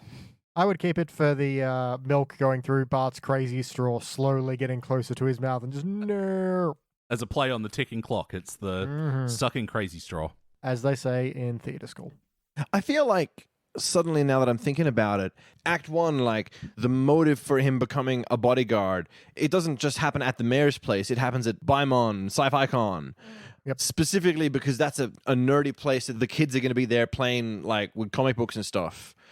That's supposed to set up their B plot where they go off on an adventure, because then later on, Fat Tony's corruption has nothing to do with the mayor's house again. It's happening at the school cafeteria where the rats are being exposed. Surely it should have, like, that's how the kids' B arc comes back, or that's why it's at the school thing, right? Like, it feels like they're setting up a B arc for the kids. And they could have, but again, time. Yeah, just on that, I mean, like, clearly the setting is at the Baimon Sci-Fi Con so that they can get Mark Hamill in the episode, and then they don't just throw it away, that they bring him in again at the final act is what really works for me here and sort of justifies that. And then having the mayor there, like, it makes sense, but also it does feel like we're getting an extra step removed where, like, you could do the thought experiment of, like, okay, if either Hamill or Quimby was out of this episode, then could you, like, sort of flesh out some of these bits that were a bit more substantial? Because, like, the main crux of, like, what I don't like about this episode, and it's not that I hate it or anything, it's just I feel like all the stuff in the Baimon Sci-Fi Con is just, it's a little dusty. It's... Yeah, completely forgettable. Yeah, C-3PO and R2-D2 are gay. I mean, it's wonderful observation there. And yeah, like I said, some more of the sort of dated nerd humor around that. Like you said, Claire, it's hard to sort of pick apart this episode that I've seen a lot. And sort of following on from what you were saying, Shag, is yeah, I wonder what removing one of these bigger elements in the episode could do to affect it positively. I do have actually two notes. Firstly, jumping back to Beej, your idea of it being like a really slow, like curly straw situation with the milk. It could have been taken a step further to be a little bit of like a bodyguard joke in the sense of why the kids stick like a water pistol into the milk, be like, "Hey, Bart," you know, and then like they jump out. So I thought we do know that he would be knows how to something. jump in front of a bullet. Yeah, if you had a bit of that's extra fun. time. And also talking about the C-3PO versus the Cylons wrestling match, it makes me think of the Futurama episode with Bender doing wrestling as well, and then he becomes the gender bender. Like, this is a big theme with... gay robots getting the crap kicked out of them in a wrestling match. Like, is wrestling a particularly homophobic... As a fan of wrestling, I can say, historically, yeah. Yeah, okay, that makes sense. The sport sense. where grown men play, pretend, fight, and oil up has weirdly got a homophobic streak in it. Well, see, you have to be the openly... irony is not lost. You have to be openly homophobic because otherwise it's a little bit Grecian, you know? Like, Yeah, I think even Futurama even has, when they're announcing when Bender becomes the gender bender, I think he's got a line of like, he's here to challenge your comfort zone or something like that. yeah. They even play into it, so. But no, I can see what you mean. Like, the jokes are generally pretty dusty. And I mean, even the whole concept of cons being, you know, just for nerds, but when you actually look at it, most of the town is there. Yeah. Like, so, like, what are you trying to say here? Like, They're all nerds, Claire. they're all nerds, the whole town. Whole No, town. it's everywhere. Just beating up. There's like 4 people who just beat up everybody else. Whether you're a Frink or a Willy, you're a nerd. Yep. That's not how you ving. I was waiting for Shag to jump on that because I've heard Yeah, him that's a yell good that line. plenty of That's times. not how you've wing stuck with me. Yeah. And that tight t-shirt on him though, like I do love Willie out of his like normal. Hey. Yeah, no, but like out of his normal outfit, he's always Oof, looking grease so me up, ripped. woman. Like Yep. good for him. So we'll put this in the playlist for Ripped Willy. Yeah. All right, it's time for our final notes. Still thinking about Ripped Willy, sorry. The unfortunate sequel to Free Willy. Oh yeah, as well, I forgot to mention the other guest star of this episode was Dick Tuffeld. That's not a real name. Dick Tuffeld was playing the robot from Lost in Space. BT, any other notes you want to mention before we rank it? You know, we're here to talk about The Simpsons, but we're also here to talk to you about Sprint. You could save 17 cents a month over more dependable providers. I just love that entirely. The only note of real wackiness I had, because this is where my brain is these days, is that the like bodyguard instructor has like a portable grassy knoll from which he's shooting at the watermelons. Yeah, that was great. Yeah. Forgot about that I one. like That's a that. good one. Yeah. When Homer's first a bodyguard, he's like, "Watch out, Marge, cat." No, I love that as well. That's like, yeah, the Homer heart of it all is like, he's so excited for his new job that he's doing it all around the house. And Yeah. it's That's like, it. exactly. The pig is in the poke. What a new nickname. And then just Quimby's quick honk at that broad. I don't know. It's terrible, and I think it's funny. Oh man, I'm completely satisfied with how that went. It was so good. Yeah, that whole bit of like, what do you expect to happen? You whistle at a woman out Yeah, the window. yeah. What's the point? And this is what the point is. It's the other side. It's like, oh, I'm so happy with how that went. Oh my Uh, god. When he's getting all the change, it's like, and the classic line of went to Krusty Burger and the mayor got some more change, and I ordered the double, but they gave me the double, double, double, double. So yeah, I never knew, and apparently this was an In-N-Out reference, and I was so disappointed to find out that actual double-double is just a double hamburger with double cheese. That's where the double-double comes from. Even more disappointed to find out that once I left In-N-Out Burger, I was like, that was okay. You apparently have to order off menu. You The didn't menu know? isn't the menu. Nope. Oh, did you at least get like animal fries or whatever they are? No, I got their boring bad chips. You just got to Yeah, start that's- saying double, double, double, double, double, double, double, because you know they're counting that. Oh, I totally would have. It was fine. When I had it, I was like, this isn't any better than the best Hungry Jacks I've had. I mean, so what you're saying is you ordered the double, double and got toil and trouble. Hey! Shakespeare, motherfuckers. Do you have any other notes? 6 queens. Wait, hold it. 7 queens. Yep. Fat Tony and Louie playing the famous card game, A Lot of Queens. Too many queens, yeah. Too many queens. There's Yes Guy, before he was terrible. This is the first appearance of Yes Guy. Yes. No, before he was terrible. I had a stroke. Yeah, I mean, classic. Yeah. So that's the thing. Like, having no idea really who this character is referencing. And, like, because, yeah, we're nearing the run of the Simpsons Index. We're almost caught up with all the first 19 seasons and just how much Yes Guy has been used as a trope. And it's like, wow, the joke didn't get better than this, did it? No. Like, this was the most you would ever get out of that concept. And because it was so strange on the initial watch, that's why it became popular. Yeah. But then Yeah. they returned to him, like, this is not something you can return to ever and have it still be funny. It's a punchline without a joke. Yeah. Hey, he made a funny there sound. to be Is weird. the depth of that comedy? He made a funny sound. On the other hand, I would prefer a nondescript briefcase to a sack with a $sign on it. Now that's comedy. Yeah, parrot where Mo gets his laundry done. It's just his laundry, Elliot. I don't know what you're talking about. And finally is, oh, you idiot, that's the kiss of death. Ooh, let me do it again. Make sure I got it right. I really do love Homer in this episode. I think this is like peak teens Homer that's good. Yeah. Oh, I'm not worried, but can you start Daddy's car?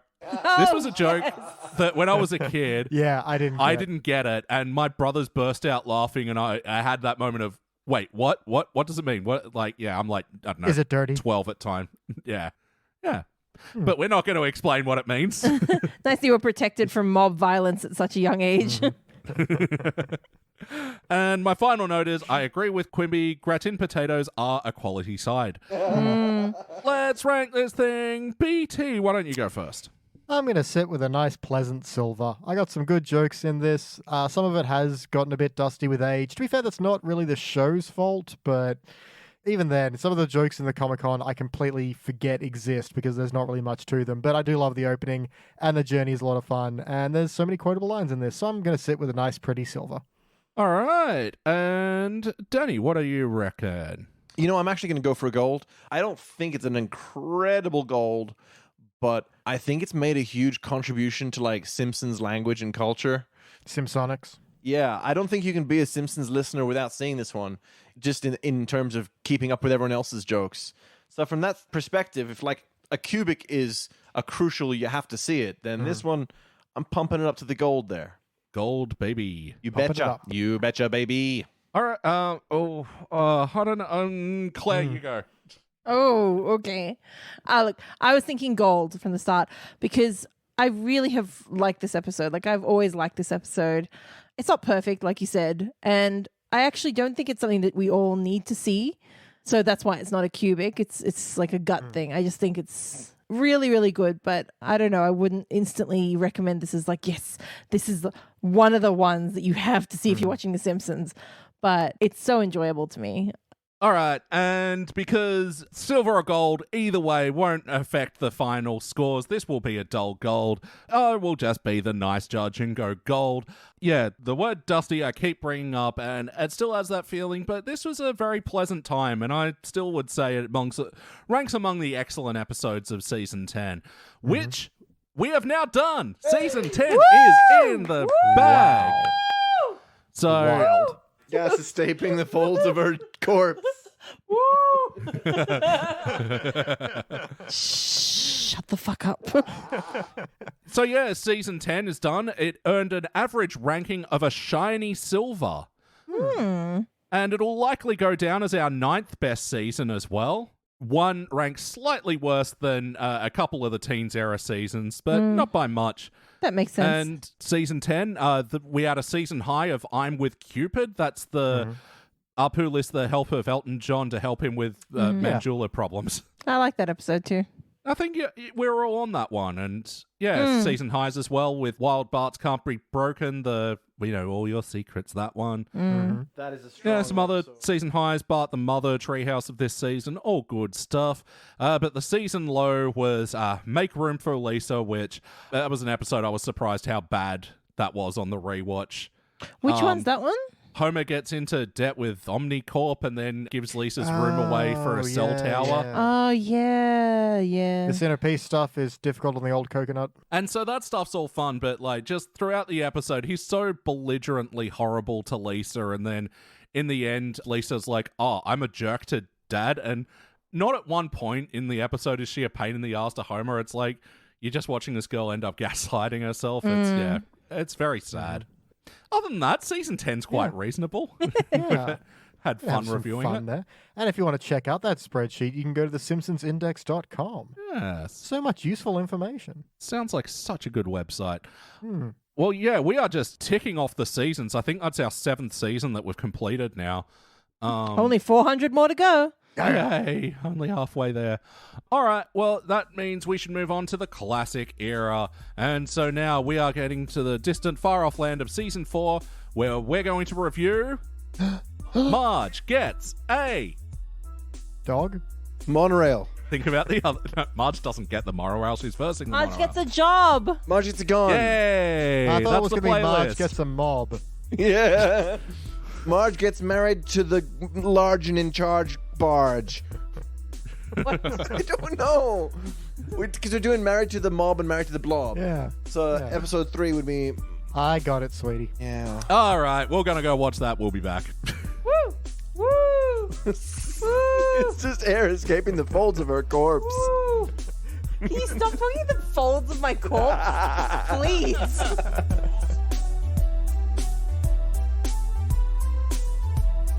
And we are back, and we just watched our classic and final episode of the evening. This was Season 4, Episode 7, Marge Gets a Job. First released in November of 1992, it was directed by Jeff Lynch, written by Bill Oakley and Josh Weinstein. In this episode, Marge gets a job at the nuclear power plant. And then Mr. Burns harasses her. Hey, Al, what do we Wow. think? You know, for a show about workplace harassment, it was delightful. Yeah, I really enjoyed it, which means I'm probably going to be getting a letter from my HR rep tomorrow. So you found this woman's discomfort funny, did you? Well, see, that's the thing. I think it wasn't about her discomfort. Like No. it was, surprisingly punching up, if you know what I mean. So it aged quite well compared to a lot of other things that would have, dealt with the same topic. No, absolutely. And, so many of these issuesy episodes that we like, well, this was clearly written by white men.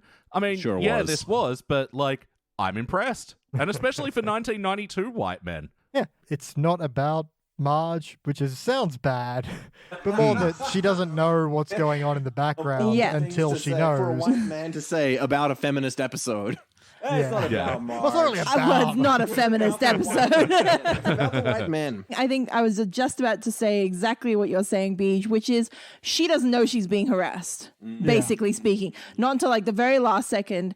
It's all very much non-sexual, I suppose. And she's just like, oh, this is nice. I'm getting gifts. Oh, this is nice to be out of the I just house. wanted to give you the orchids and fragrant bath oils I bestow on all my employees. Exactly. She's pretty chill about it. So I think, you don't have to see her being uncomfortable, That'll be a very different episode. which makes it much more watchable.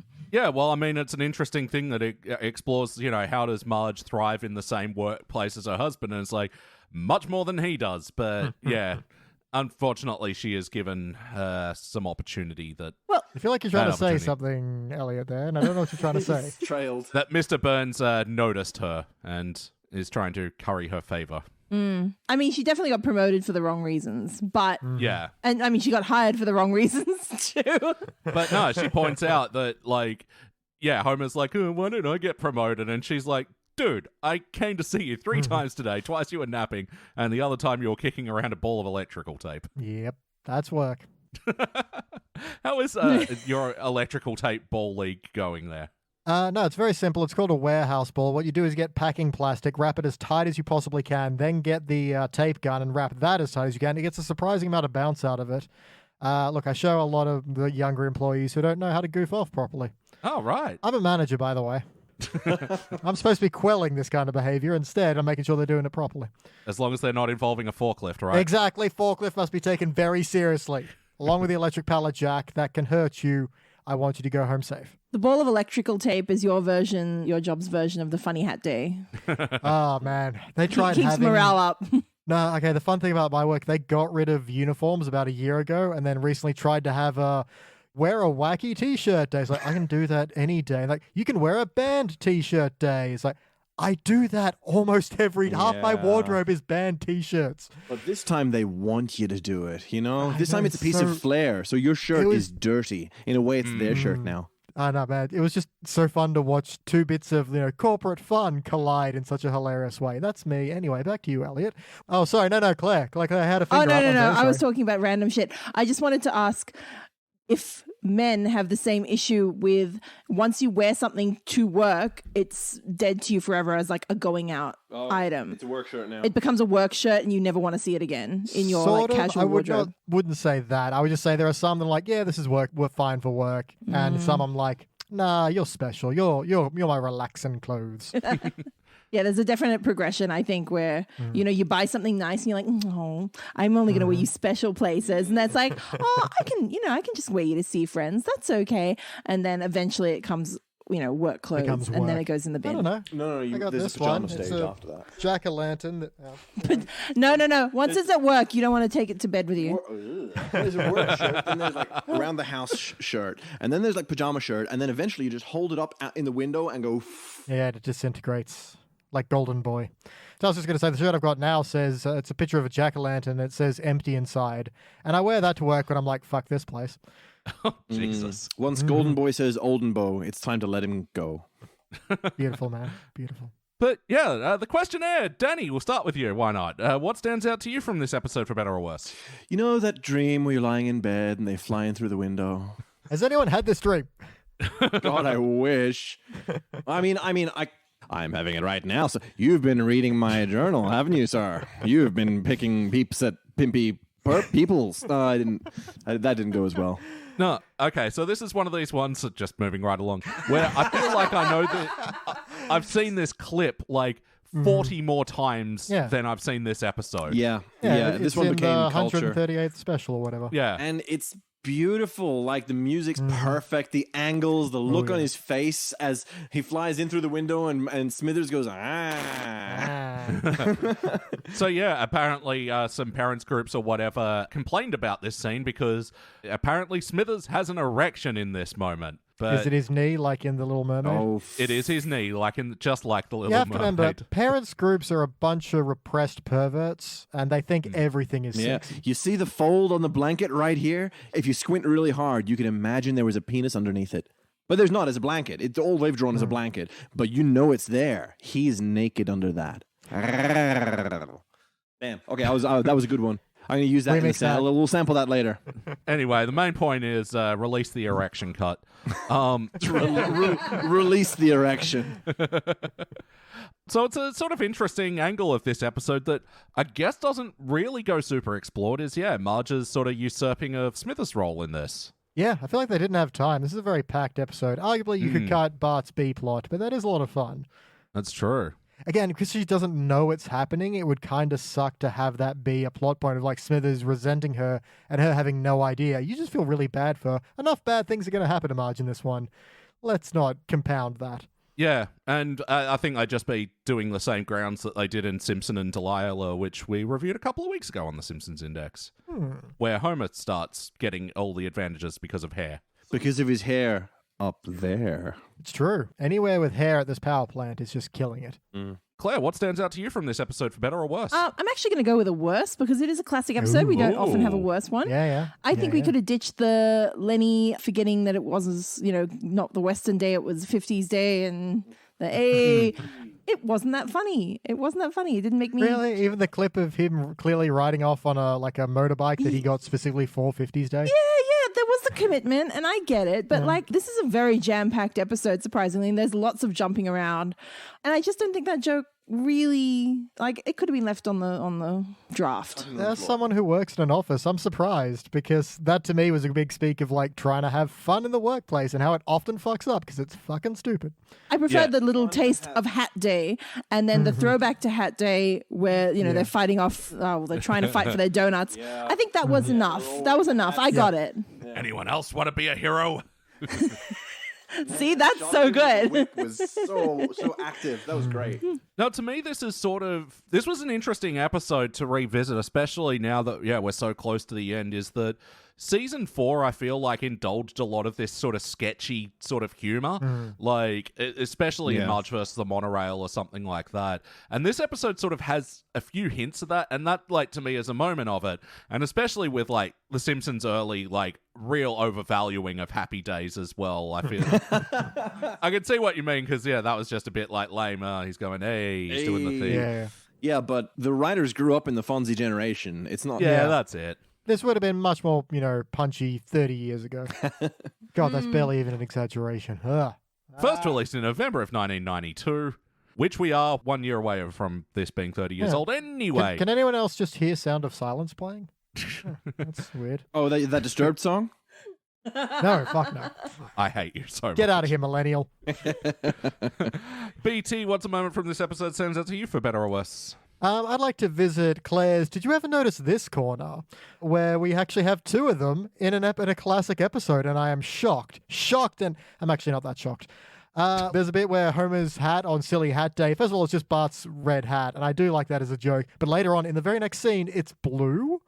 And then also, when Willie tears off his shirt to wrestle the wolf, it's just back on again when he's wrestling the wolf. It's like, come on, people. God. Yeah, keep it together, guys. And when Mrs. Krabappel is writing on the chalkboard, and then Bart comes in after the wolf mauls him, the chalk writing on the board just disappears. Ooh. Yeah, man, this is chalk at a public school. It doesn't actually write anything. It just makes the sound. And yes, of course, we get to put this in the playlist of Ripped Willie. I think Yes. we're talking about that in God the other segments. almighty. So ripped. That Willie is muscular. And greased. Greasy Willie. Yeah, okay. You'd hope so, fighting a wolf. This is one of my favorite Willie scenes, to be honest. Oh, I mean, Willie. This is one of my favorite Put down that Willies. little derv. It's time for the main course. Yeah, this one and Grease Me Up. It's like top shelf Willie. Anyway, but what stands out to me for better or worse, the thing that kicks off this story, the Simpsons slanty shanty. Yeah. What a way to sort of kick off the episode. You know, we often talk about, it's kind of sad, but we prefer the storylines when the Simpsons aren't just inexplicably rich and they're a family with struggles and stuff. And Man, watching it this time, I was just like, shit, man, what the fuck do you do? Where do you pull Well, 10K from? You get Troy McClure's half-assed foundation repair. that seemed like a pretty thorough look into how you do that, though. Yeah, I know, right? If he had a pause button and knew how to Google what all of those words meant back in 1992. Yeah. Google? But then, like with all do-it-yourself, you end up spending way more on materials, having to redo the fuck-ups that you do, and just hire somebody. What I like about this is that there's actually like a dollar value on how poor they are. Like they've got $500 in the bank. You know, you don't hear that very often in, I think, any episode. You really know just how short they are on trying to cover this. That's something you don't see in any like Family Matters or All in the or Full House or any of those things where there's a whole family that always ambiguous about how they can afford where they're living or how they're doing day to day.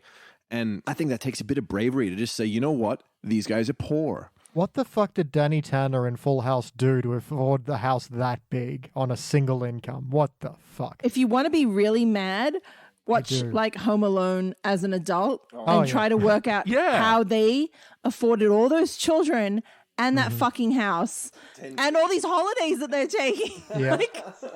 I don't have any kids. Drugs. And I still have no money. I have three money and no kids. I have no kids, no money. Cats are kids. Yeah, they actually do take a lot of money, but they don't earn anything. There's never going to be a time where they, hit 18 and they can go out and get a Graduate job. and start supporting you. We throw them into the coal mines and start paying off. Yeah, but this whole intro is great. And of course, this is a Troy McClure episode. It's actually a double Hartman. This has got two Hartmans. yeah. It does. God You get bless him. Troy and Hutz. But yeah, and I love the video and all that. And they researched the terms and made sure that they referenced, how you do fix a foundation thing. And love it. Just, Homer's back and forth with the tape, arguing it with the tape, telling it to stop and wait a second. You have plug-a-blog? I don't know. Do you have extruded polyvinyl foam insulation? Assemble the aluminum J channel using self-furring screws. And if you can't find metal stucco, that. And if Carbon you can't find fiber metal stucco lab is lab- fine. Oh, so good. Play count. Have you seen this episode? Has it been a while since you've seen this episode? It actually has been quite a while since I've seen it, but I have seen it many and sundry. Yeah, same. And same again. That's a trifecta. I think we win something, Elliot. Woo! You get to take home this brand new stucco lab. Finally, a stucco lab to call my own. Wait, is it carbon fiber or metal? Both. It's a sampler pack. Brought to you by Stucco Lab, the only lab that You'll ever gives the blab. Give me that. Give me that microphone. No more from you. Wackiness. How was the wackiness in this episode? Surprisingly down key for most of it until suddenly it wasn't. When Yeah, there's a fantastic little cluster I've got here. Cluster whack. Yeah, the whole bit where it's like, don't worry, baby, the tube will know what to do, and it ends up being just a beaver dam. A pharmacist that carries leeches. yeah. That's the secret MVP of this episode, I reckon, in Grandpa, Oh, yeah. His listing of, like, old-timey ailments, and the whole zoom in, closer. Sorry, I just found that list. Do you have dropsy, the grip, scopula, the vapors, jungle rot, shanty fever, poor man's gout, housemaid's knee, climactic boober, the staggers, dum-dum fever?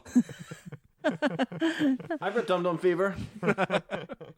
But yes, the security camera zooming in and smacking Marge in the face. Great implied Simpsons joke there that, we didn't need to see the other side of it. Nope. Just imagining, the security camera on a boom or something, just, I'm smacking nodding. her in the You can face. see, you guys at home can't see me nodding, but I'm nodding. They can feel you nodding. Nod. Wasn't that one of our early bits that we had to say when we were nodding? Yeah, that was like, first 10 episodes kind of shit. Wow. Available now. Back when we still had mustard in the house.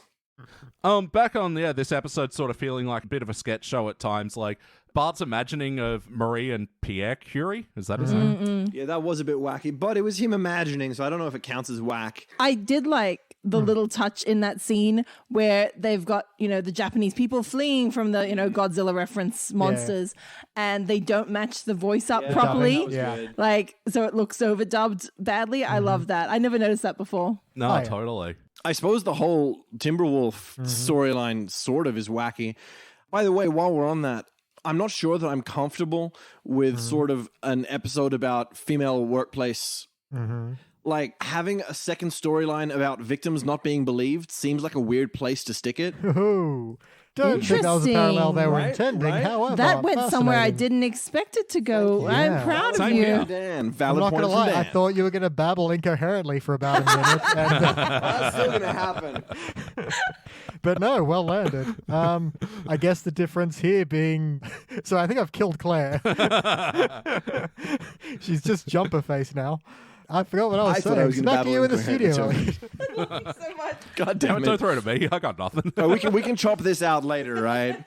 No, We can't chop everything out. We need It's to have witty some and sort Yeah, of I know it was a focus. valid point. I mean, realistically, this is probably the worst episode for a B story that I loved, but I think it is sort of, even though it's about a child playing with belief and trust, I think it's a really strange place to put that. Well, it's a good thing, surprisingly, actually. Like, that's surprisingly poignant. That's the point. Because it's only until the end where he's collapsed on the floor from wolf injuries that she, pokes him with a stick and goes, oh no, realizes it's true. Although I suppose the flip side of that was that he actually was lying the whole time. So that's probably not great. That's what I was going to say. These aren't parallels. These are opposites. So one is more the shadow of a constant harassment that never gets believed, which is all true, versus a pretend harassment that doesn't get believed until it's real. So they're antithesis of each other rather than the opposite of that. Well, I was going to say that as much as I love the B story, it could be very easily snipped from this Yeah, I episode. dare you to because snip it now. Nothing to do with it, but there you go. You found something that it has to do with it. And, it's got to do with, both parents not being home and they need to have grandpa there, I guess. Yeah, but I mean, on the other side, it doesn't feel like it is really part of the episode. I kind of forgot, going into this one, that it even existed in this episode. I think he mispronounced the word feel.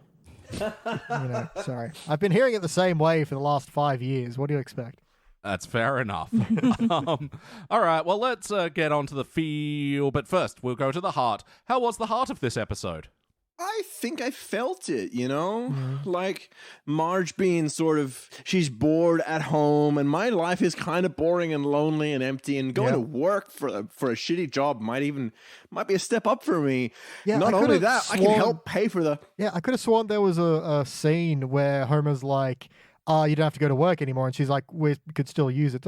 I'm half awake right now. Did that happen or not? It didn't happen this time for me. Yeah, so I could have sworn that existed. Was that when she has another job, like a police officer or something? Because she does that. I know she does it somewhere, and I really thought it was this one. Yeah. Erotic baker. Yeah, it's weird because now I'm conflating the grifting one where it's like, Dad, you already fixed the car. Why do you need to keep grifting? But anyway, Marge gets a job. This episode's titled off it, but it happens a few more times down the road. I'm sure she could do like a Homer-style rant of the many things that she's been since. It's true. Cop, popsicle stick artist. Yep. Erotic baker. Erotic baker. Erotic baker, erotic novelist. Yeah. Really? Yeah. The harpooned heart. Wow. And speaking of the heart, I think it's really lovely how Homer comes to What a her segue. defense at the end of the episode. Oh, just see that like a professional. Ah, beautiful. Yeah, no, look, we don't get it often, but he really stands up for her in the face of daunting terror that is Mr. Burns and his absolute control over everything. Especially when, he fired Marge like that and Homer has, nothing to stand on. Also, we do get a direct visual on Mr. Burns' beating heart in this episode, so I mean that's got to have some partial credits. Heart. The sound effect is so uncomfortable. Just His heart is racing like a jackalope. Jack Sparrow. Snap. Well played. Good game. I think at first I was, I suppose, not feeling the heart between Homer and Marge because Homer was doing that typical boomer joke of, oh, but God forbid I saw my wife more often. Yeah. But once she actually starts the job, he's the one coming around and like sitting on her desk and come on, let's go to lunch. Like, let's do this. And I like that. I thought that was nice, even though. Yeah, it wasn't hiding from her or anything. Yeah, no, like it was, played for laughs initially, but he obviously clearly liked having her around. Yeah. Yeah, but I don't know. I just thought that end scene was his lawyers run away. Mr. Burns has flexed all of his power and is like, he just goes for broke, and it's lovely. You love her too. Yes. I like that moment of realization for Burnsy. Like, that is surprising amount of empathy for the guy. Yeah, but then it goes back to that whole, she does still have value because another man cares about her. Like, you could just stop torturing her because she doesn't deserve it. Like, fucking Burns. But, that's fair. You're supposed to just stop obsessing because she says no. That's enough. It doesn't mean that, not just because another man already owns this trophy. But it did lead to a nice moment with Homer and Marge. Yeah, completely. Drive through and doing it twice. Tom Jones for Christmas. Merry Christmas. Have Tom Jones. Oh, speaking of which, how good was the fucking Citizen Kane musical number? Citizen Kane / White Stripes? Yes. / White Stripes. Oh, they did a solid cover of Citizen Kane. Union Forever off, one of them. Oh, okay. Good song. I had no idea this was a parody of this until, too recent, but I only saw Citizen Kane, last year anyway, so... Oh, man. In the middle of, a farewell party for Frank Grimesy or whoever, to suddenly burst in a song about Monty Burns. What is his name? It's Monty Burns! That's Mr. Burns. Oh, it's such a fucking... a point at how, lapdoggy Smithers is, right? He's just desperately licking at his shoes. What an opportunity to sing a song for Mr. Burns. Someone else's retirement party. And then, there's the sad part of the heart of him, this poor old guy trying to reapply for his job. Oh, dear. Yeah. That's truly, truly tragic. Yeah. But funny.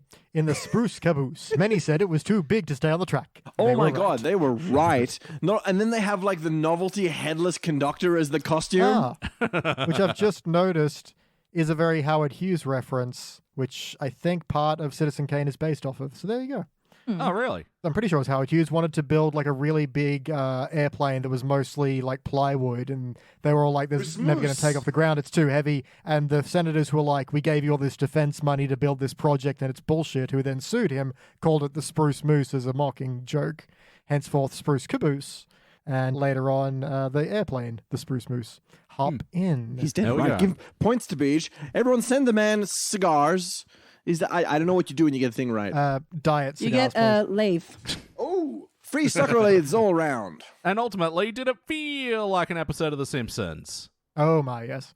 This is one that there's maybe not a whole lot of depth to the plot, but man, does it just rocket by and it's a good time. It was gorgeous. It was a rollicking romp, even when it was heartfelt or sad. Yeah. The real kind of note I made on this one is that every aspect has a joke. Like the venue they go to for the retirement party has a joke. The guy who gets into forced retirement comes back as a joke. Like every single aspect of this has some kind of comedy element to it, if not stacked on 6 high. And that's why it works, because it could be... It would be tragic otherwise, right? I don't know. Oh, yeah, for sure. Let me find out. No, but it could be sort of seen as falling into that trap of the more recent episodes, which is we've got to cram in every Simpsons person, get as many characters in here. But we even have that Krusty scene, which is actually it's amazing. It's an amazing little scene, but it works because they're actually jokes and they're actually funny. Odd. That's how the Timberwolf gets involved. Yeah, exactly. There's purposeful jokes as well, not just one-liner throwaways, and you do nothing with it. Yeah. By the way, guys, Boy Who Cries Wolf getting attacked by Timberwolf at the end, doesn't that just feel sweet? How often do you get to pull that card at the end of your Boy Who Cries Wolf game? But even to the point where the English essay he's doing is on Ivanhoe, and he goes, Ivanhoe is about a Russian farmer and his tool. And his tool, because I have a hoe. Oh, okay. It's so bad. That's why they could have thrown anything in there, but they found another way to just subtly slide in a joke. They didn't beat you over the head with it. There's no wasted line. There's not one wasted line of dialogue. Ivanhoe is a romance novel. Yeah, by the Sherlock Holmes dude. Oh, there you go. Yes. I should have just consulted you rather than Wikipedia. I consulted Wikipedia. Oh, fair enough. I just did it before the episode.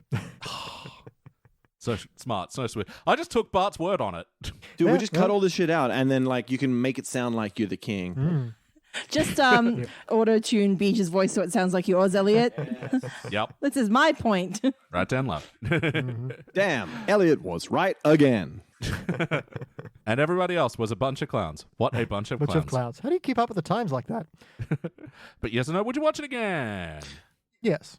Yes. In fact, I think I respect this one a lot more now than I did the first couple 1,000 times around. Like, going back to it, I really am appreciating just the tightness of the dialogue. Beach got to say it first, but I'm jumping on the Beach wagon. Many people do. I'm a big wagon. Ugh. Got quite a wagon I'm dragging. Oh my god. Oh my god. Send this guy some props. Somebody. Yeah, look, I was really impressed with how clean and tight it was. Like the script, having said out loud that the B story sort of does like mirror the A story, even though they're totally unrelated, I think was really cool. I think how every line pushes a joke whilst maintaining what is a tragic story. It was a really solid way to kind of keep me invested without being in tears at the suffering of human existence, you know? It's a hard tightrope to balance, and I think being able to have jokes all the way through a touching and dangerous episode without any of those jokes really being, like, controversial or upsetting or offensive. Were there any offensive ones? I mean... Probably. Well, that's the thing. I mean, I don't think at the time they would have thought that they were walking a particularly thin tightrope here. Like, No. but somehow they still managed to dodge a lot of the, sort of potential pitfalls. But episodes we want to watch again, we like to think about what playlist they go in. What are some other episodes that would pair nicely with this one? Nelson's weird friend. He's just there, doesn't say anything. But when Nelson laughs at the house, he's there. Oh, like his weird little cronies? Yeah. One of them, not the other one. He's already dead. Oh, right, yeah, of course. And of course, Ripped Willie. Ripped Willie. Oh God, all the Willy Biz, and we could do a silly Willy Biz playlist, And we will. Get that man a diet cigar. But, even classic episodes aren't perfect, and we like to explore what we'd like to change about them. So, BT, starting with you, what are some things about Marge Gets a Job that you'd like to change?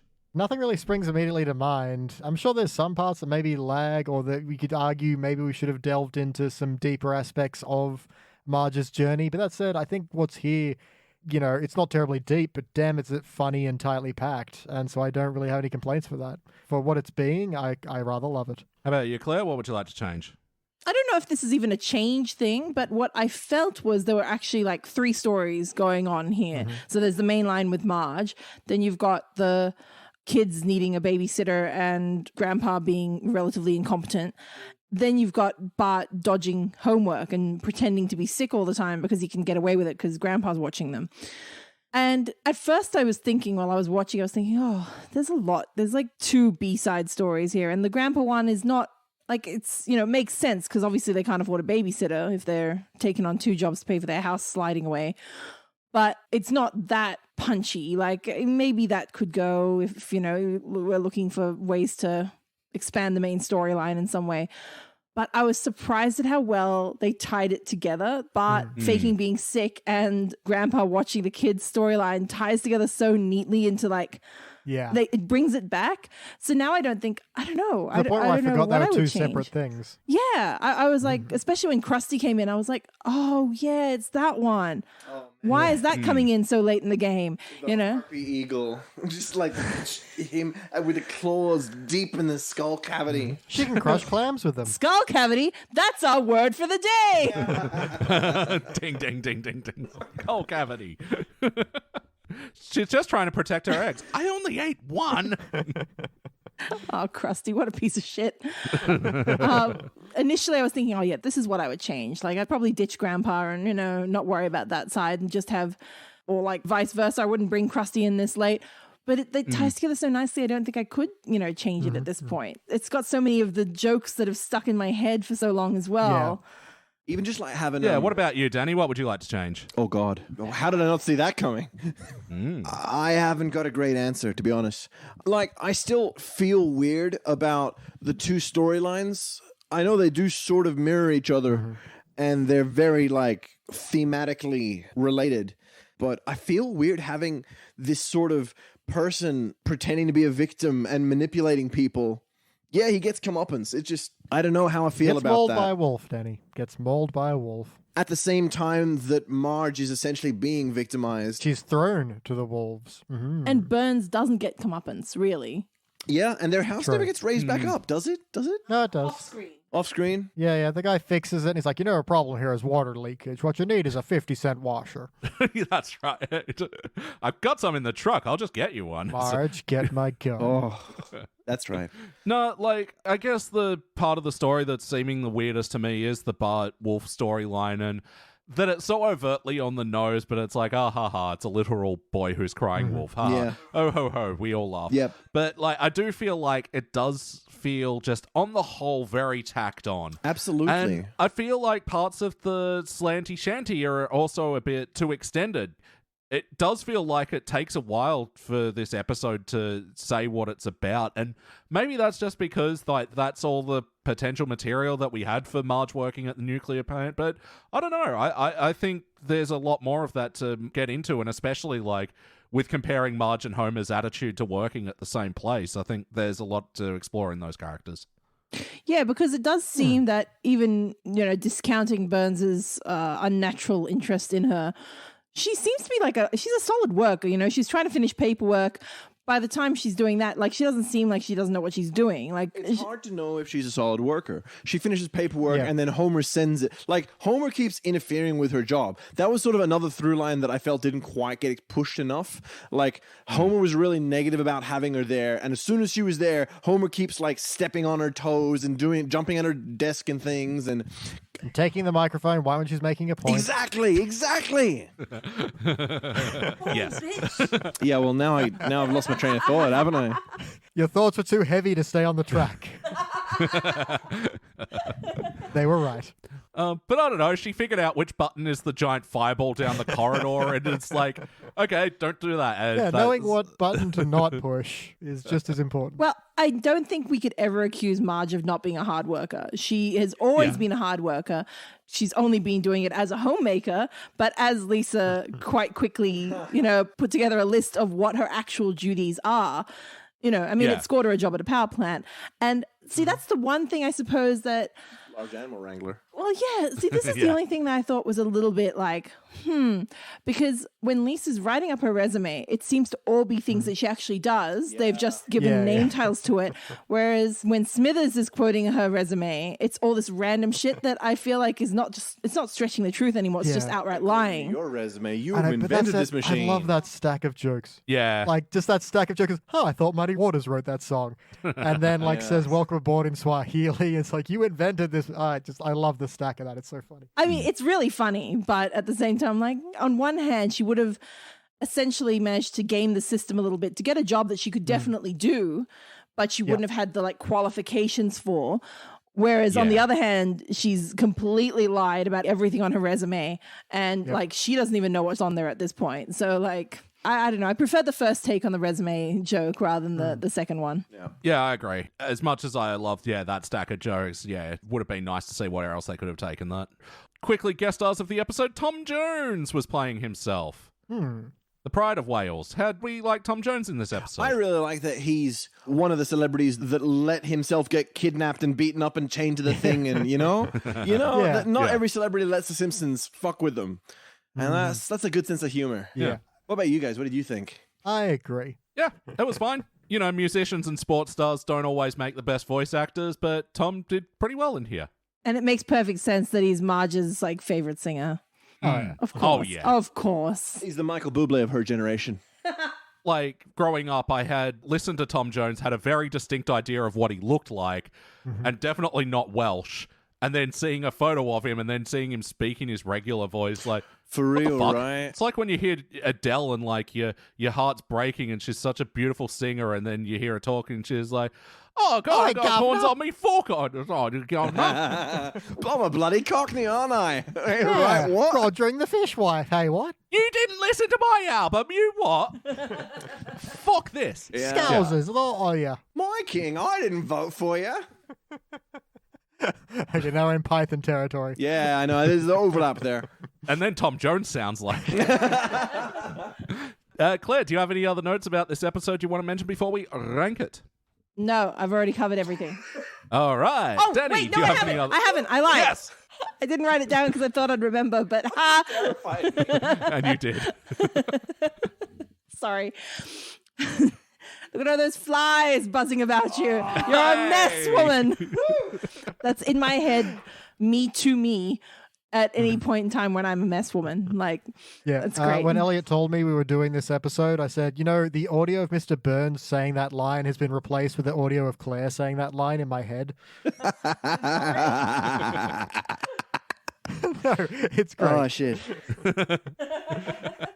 Like, I do remember that line just sitting with you and you quoting it often. And yeah, of course I had to have this episode for Yeah. you today then. Can't And it believe I just so nearly worked that forgot. it lined up with the Weeby episode at the start. Did it sort of like Marriage to the Mob and Marriage to the Job and Marge Gets a Job? Oh, I was going to say that I definitely haven't sat in any candy-coated chocolates because I'm not a smarty pants anymore. I thought it was a different kind of theme, and it was actually just rhyming titles, wasn't it? It was rhyming titles. You suck. There was nothing deeper than that. It's adding candy-coated chocolates. Get out of here, you. Danny, did you have any other notes or are you scrolling through Hey, Frankie? yeah, no, look, I had some notes I'd wanted. I just didn't write them down because I assumed Frinky would remind me when I asked it. But it's very hard to ask Frinky, hey, what was those other notes I wanted to remember? One bit was like, do you ever read The Boy Who Cried Wolf? And he's like, oh, yeah, boy cries wolf, has a few laughs. Just I figured how it ends. But they all have a good time. How about Danny just interrupts? BT, do you have any other notes? Do I ever? I do love Homer's like, you gotta get a job. I can finally go into the woods with a journal of my thoughts. Oh, God, I miss TV. That was on my list. Just to clarify as well, I was saying you can interrupt BT when you find the things that you want to mention. Oh, good. Okay. Okay, I found my thing. When Marge is like, maybe we should try theme days. Burns goes, you mean like Child Labor Day? Man, and that sequence again with the crying person, the drinker, and the Angel of Death, the time of purification awaits. Yes. And then it cuts to them and they're just as miserable with the funny hats on. Oh. Work culture. All right, back to you, Beach. I'll interrupt as soon as I find my next one. Of course. When Bart's sick and he's like, my ovaries. Yeah, I thought that was a Ralph line. That was I thought that was a Ralph line.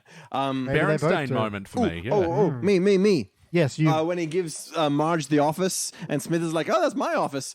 Burns goes, "I'm putting you right where the action is." And the next shot is of Smithers scrubbing urinals, minty fresh and winter white, and Homer bustling. Yeah. Oh, it's so good! It's so good. And Smithers does not look unhappy to be there. He's just like, No. he's ready to do a good job. He's only unhappy that people are actually using what he's Yeah. cleaned. I mean, that's the thing. It's like when you make your bed and it's like, okay, I'm not going to sleep in this for fucking a week because that's Look at those a lot of corners. effort. It's like when you finally clean your kitchen, you're like, all right, we have to order takeout because I'm not using any of these dishes ever again. Everything has to just be able to throw out. Like, I can't deal with this.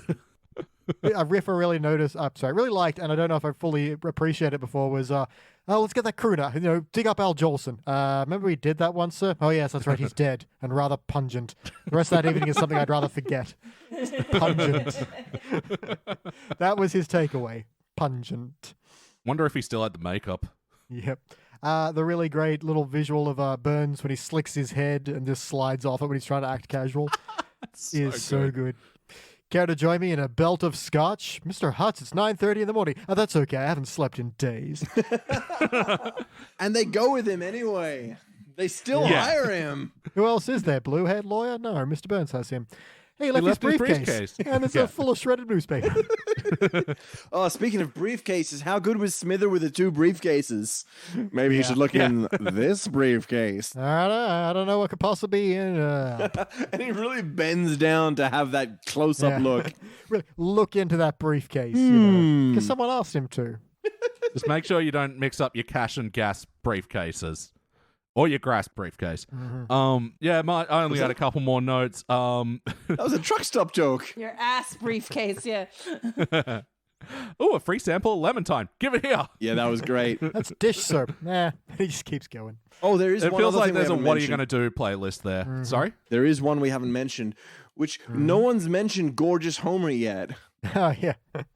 Mr. Burns gave me another raise today. Ha! The senile old fool. Senile old fool. Another fantasy in this episode, Homer imagining his retirement. I often think about the couch while I'm on the couch. Yes, on the Yeah. couch. Imagine the couch. Absolutely. Oh God, that's another line that lives rent free in my head. Just the spirit level sliding off. Did you see the bubble?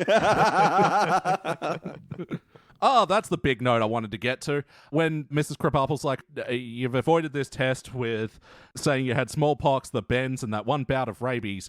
In the original broadcast for this episode, that was Tourette's, not rabies. That's what I thought. Yeah. Well, that's why he said Yeah. shove it, Yeah. witch.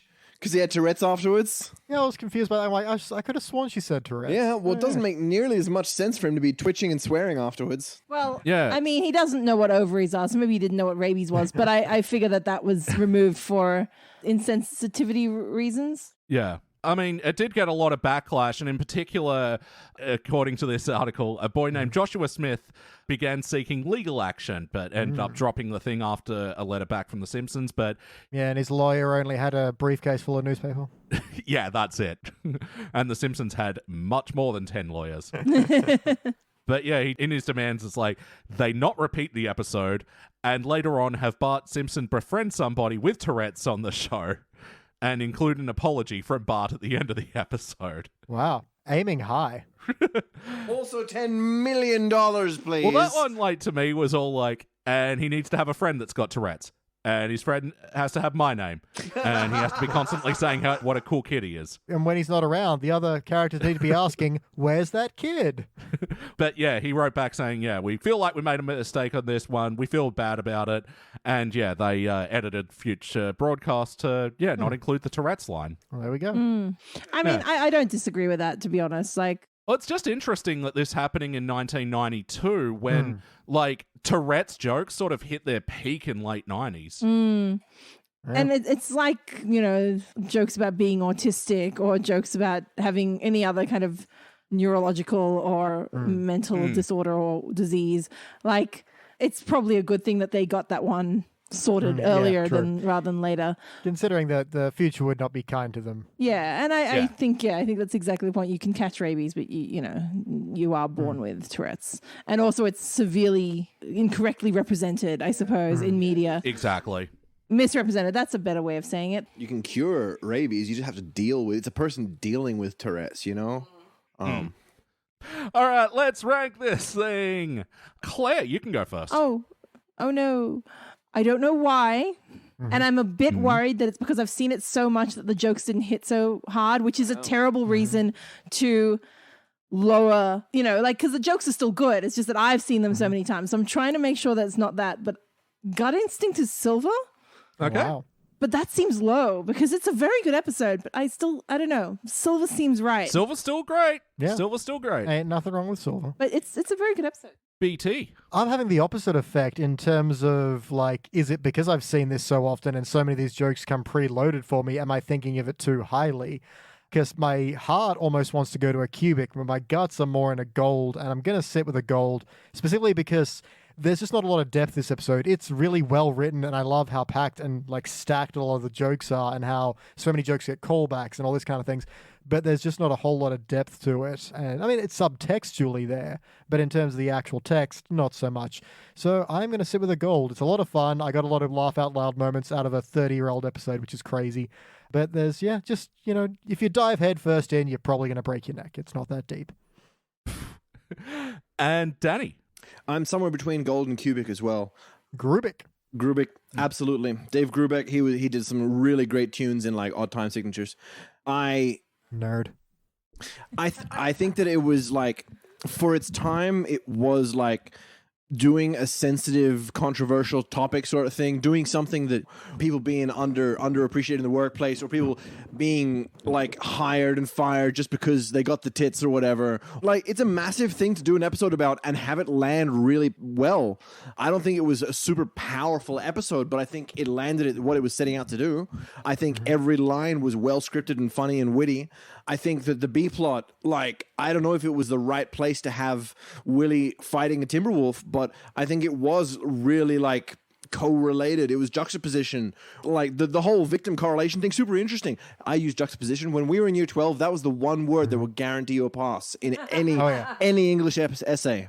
Yeah. So like there is a lot of things that I really am impressed with. All the writing was a joke, was really clever writing, and the jokes weren't like offensive to detraction of the message they were putting across, you know? It didn't ruin the story. But you know, like I watched Lisa Gets a Pony, or I watched the Boy Scouts in the Hood, and I'm just like, damn, this is fucking amazing. And I walk out of this one and I'm like, dang, this was pretty solid, you know? That's not the same sort of reaction. That's not me melting into a puddle of appreciation. The appreciation puddle didn't quite happen. So I'm going gold as well. All right. Oh, man, I was hoping that by putting y'all in front of Yeah, I know. It's not easy, is it? Yeah. I think I'm with Claire on this one. It just has an overall silver feel, and it's not that it does anything particularly wrong to get down there. It's just that's just how it feels to me. And like I'm putting this one in sort of the similar situation as a lot of season 4 episodes, like Marge in Chains or Whacking Day or something, where like, yeah, they are good episodes and they're good times, but just the overall sort of package is, I don't know, just something not quite in that super special Simpsons. It's special. It's just not as special as the even specialer ones.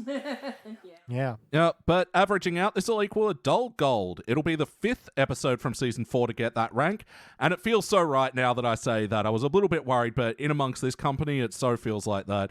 It'll be joining Camp Krusty, Selma's Choice, the Duff Gardens episode, Whacking Day, and Krusty Gets Cancelled. Yeah, that's perfect. Those are all great episodes. Yeah. But they don't stand out in the way that some episodes stand out. Yeah.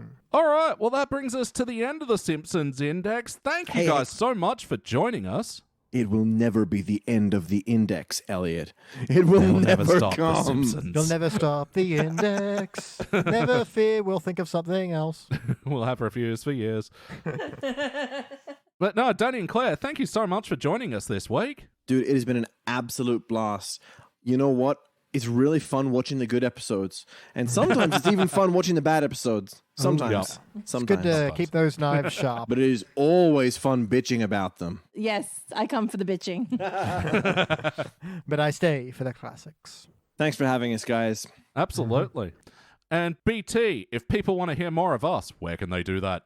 Why, where can't they go? To any podcatcher they can go and look up all our shows. That includes Thrones of Game, where we review Game of Thrones backwards. Elliot Jay O'Neill has now seen the entirety of Game of Thrones, but in reverse. You just call me order. Elliot Jay O'Neill. Look, man, I forgot what I'm saying. I'm Elliot worried about Orange the next Juice one. O'Neill. You got a new nickname, son. It is a keeper. Orenthal. No, sorry.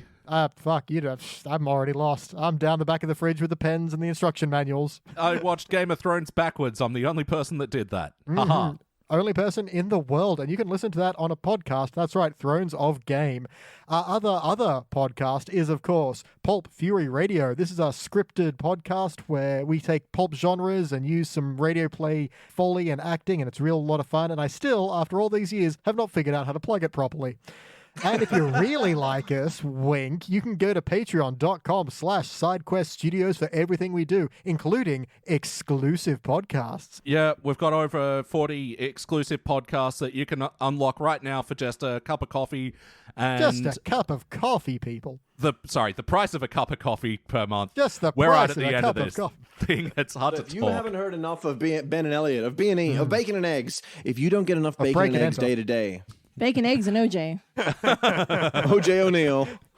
And joining at various tiers, if you join up at the $5, the side quest tier, you can get access to all our podcasts, or you can upgrade to the main quest tier, like our good friends Grant Prusi, Philip Wolf, and someone that's calling themselves 16-ounce Mouse. How mysterious. Thank you all. All right, so once again, thank you so much for joining us, Claire. Thanks, Elliot. And Beach. Thank you, Danny. Today's episode was brought to you by the letter U, because without you, where would you be? Oh, shit. And BT, what number are we brought by? 7. It's always 7. Lucky 7. It's a good number. And I'm your host, Elliot Jay O'Neill. That's all the mustard in the house. Thank you for listening to the Simpsons Index podcast, which is also an online spreadsheet available at thesimpsonsindex.com. You can chat to us online at facebook.com/The Simpsons Index or at Simpsons Index on Twitter or Instagram. Now, there's no bonus scenes for this episode, so we'll catch you next week.